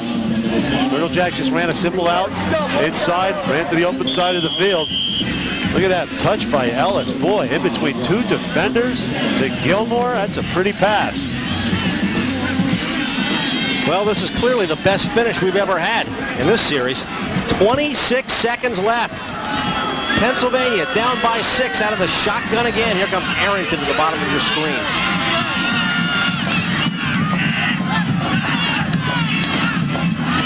Ellis with time, looking. Mungro trying to break free. Only got up to the 30. Clock is still rolling, and now Pennsylvania calls timeout. Jason Ott made the stop. 16 seconds left. I think that's a wise timeout. If they try and get up to the line of scrimmage and throw the ball out, they're going to lose probably another 10 seconds. That was their last timeout. Good tackle by Jason Ott, wasn't it? Holding on to Mungro. Mungro has the ability to scamper, gets the ball here. You know, good concentration by Mungro. But Ott does an excellent job of holding on and bringing Mungro down. You go for 2 plays in the end zone or 1 to the side and then into the end zone? I think they have time enough for 3 plays. I think they can get the first down or pick up some yardage, maybe to the 20 or to the 15-yard line. Use a play to use 5 seconds or so. Get down to about that 10-second mark, 9-second mark, and then you have 2 plays to go in the end zone. So I think if you try to throw the football in the end zone right now, you might wind up with just 2 plays. I think if they try to get the first down, pick up 10, 15 yards, they could perhaps have at least 3 plays left in this game and then 2 more opportune plays to get into the end zone. Fletcher, Arrington, Erteljack, all into the game. Shotgun again for Ellis, and a marker's down, and it looks like they drew Ohio. Ellis was clapping his hands. Yeah, I think they get 5 yards on a hard count. Illegal substitution, 12 men. 5. There's the sign from Bob Newberry, and big break, another break for Pennsylvania.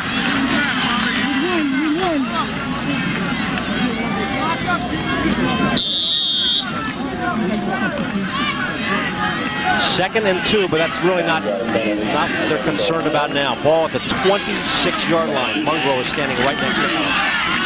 Out of the shotgun again. Pennsylvania down by 6. Ellis with time, looking deep, throwing for Arrington. Penalty marker is down, though.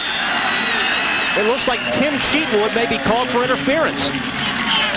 Well, if you thought Vern Long was beside himself after that last penalty, he might really jump up and down on this one. Cheatonwood bumps Arrington. I don't know how severe the bump was. Cheatonwood does not seem to be complaining that much. But we'll see Arrington coming across the middle there. And there's a little bit of bump, but yeah, it looks like Cheatonwood's looking for the football. and did not intentionally try and disrupt Arrington on his way to the football, and the ball was overthrown. I'm not so sure about that call. Well, that was a tough one. 10 seconds left. Cheatwood did not offer much resistance, though. For a guy just had a penalty thrown against him. He really did not complain that much. A little push at the waist. A little push at the waist from the 13-yard line now. Time for 2 plays at least. Fade patterns. Some down the middle to Arrington. Gilmore, perhaps across the middle. See what happens. Ellis time throwing. Arrington.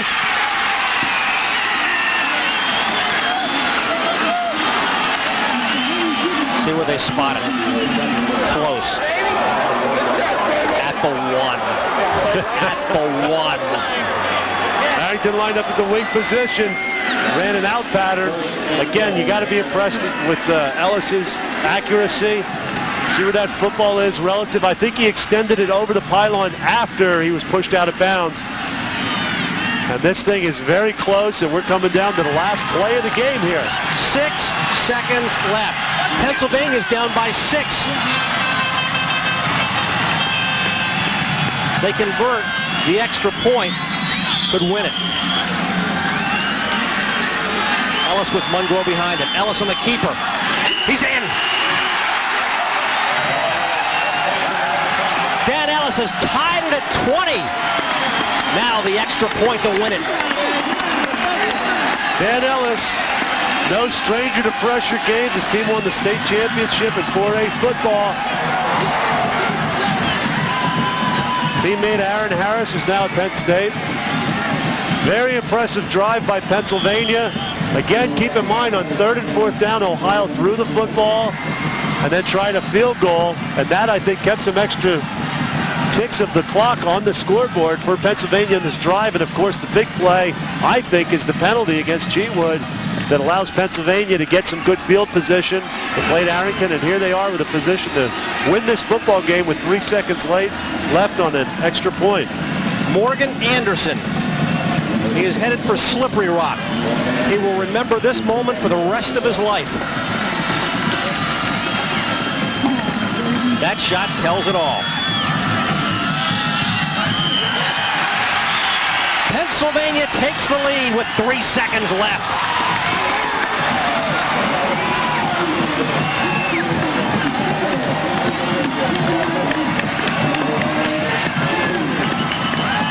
Well, we told you to hang on, and if you did, we're happy you stayed with us. What a great finish for Pennsylvania.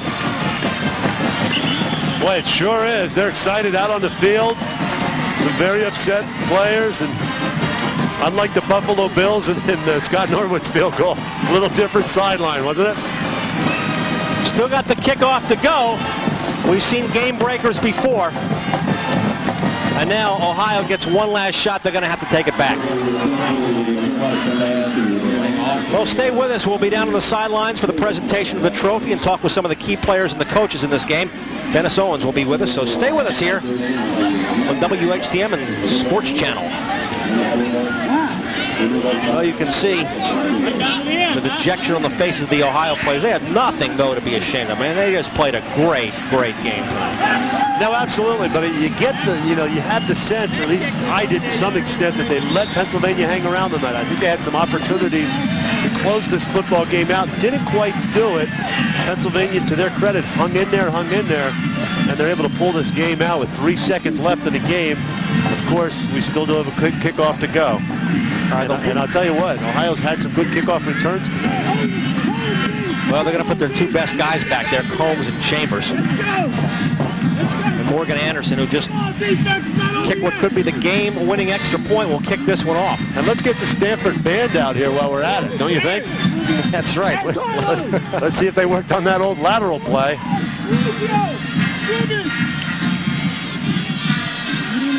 Now the big 33 band is back in their place. I don't think they're going to come out onto the field on this one.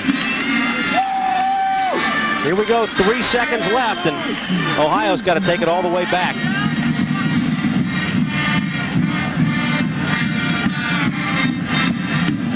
Little squibbler. Holmes will pick it up off his leg. Not going to have much more to go. And and Derek Combs is stopped, and that is it. What a finish for Pennsylvania. Look at Jack McCurry.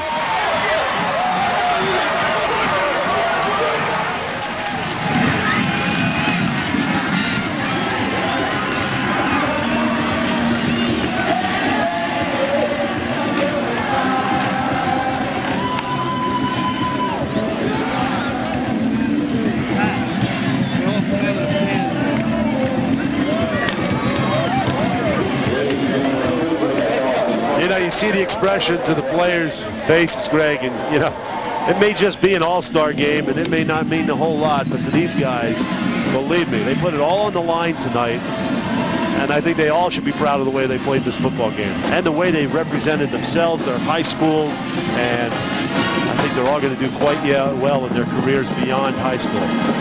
Well, it was a great finish. It was the kind of finish that we expected for this game. We've really only had before this one real close, competitive, super competitive game before this, and now two teams that showed themselves proud tonight, and here's the game winner. Dan Ellis, initially he was stuffed on that play. He got a block from Josh Mitchell, 75, but initially Azzolina was pretty stuffed up the center, and he was able to just spin around and score. That was kind of a gutsy call, too, when you think about it, because you had a situation where if he gets stopped, the game's over. They could have thrown the ball and started another play. Well, Dan Ellis scoring 2 touchdowns. They were the 2 biggest of certainly his career.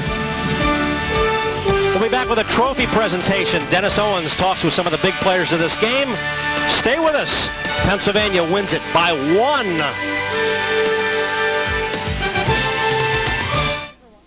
There are a million reasons why technology makes organizations more successful, but it requires only 7 steps to make success happen with KnowledgeSoft. We can help set your objectives, assess what you have in place today, develop a success plan using project management, deploy a customized solution, train people to use the new solution, support people as they work, and benchmark your solution against others. KnowledgeSoft, your single source for a universal solution. KnowledgeSoft, a Novell Authorized Education Center, is a proud sponsor of the Big 33. These are some of the people responsible for making PNC Bank forms simpler, for giving answers round the clock, and for bringing world-class investment services to your neighborhood. And yet not one of them works for us. We work for them. They're PNC Bank customers, and every year we ask over 270,000 how we can do our jobs better. And we listen to what they have to say. That's why they're my bank.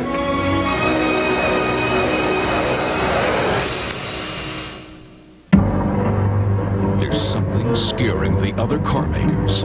It's been called one of the finest family cars in the world. Its destiny is to become the best-selling. It's the redesigned 1997 Toyota Camry. With more power and more room than Accord, more legroom and headroom than Taurus, more safety features and more models with standard anti-lock brakes than either Accord or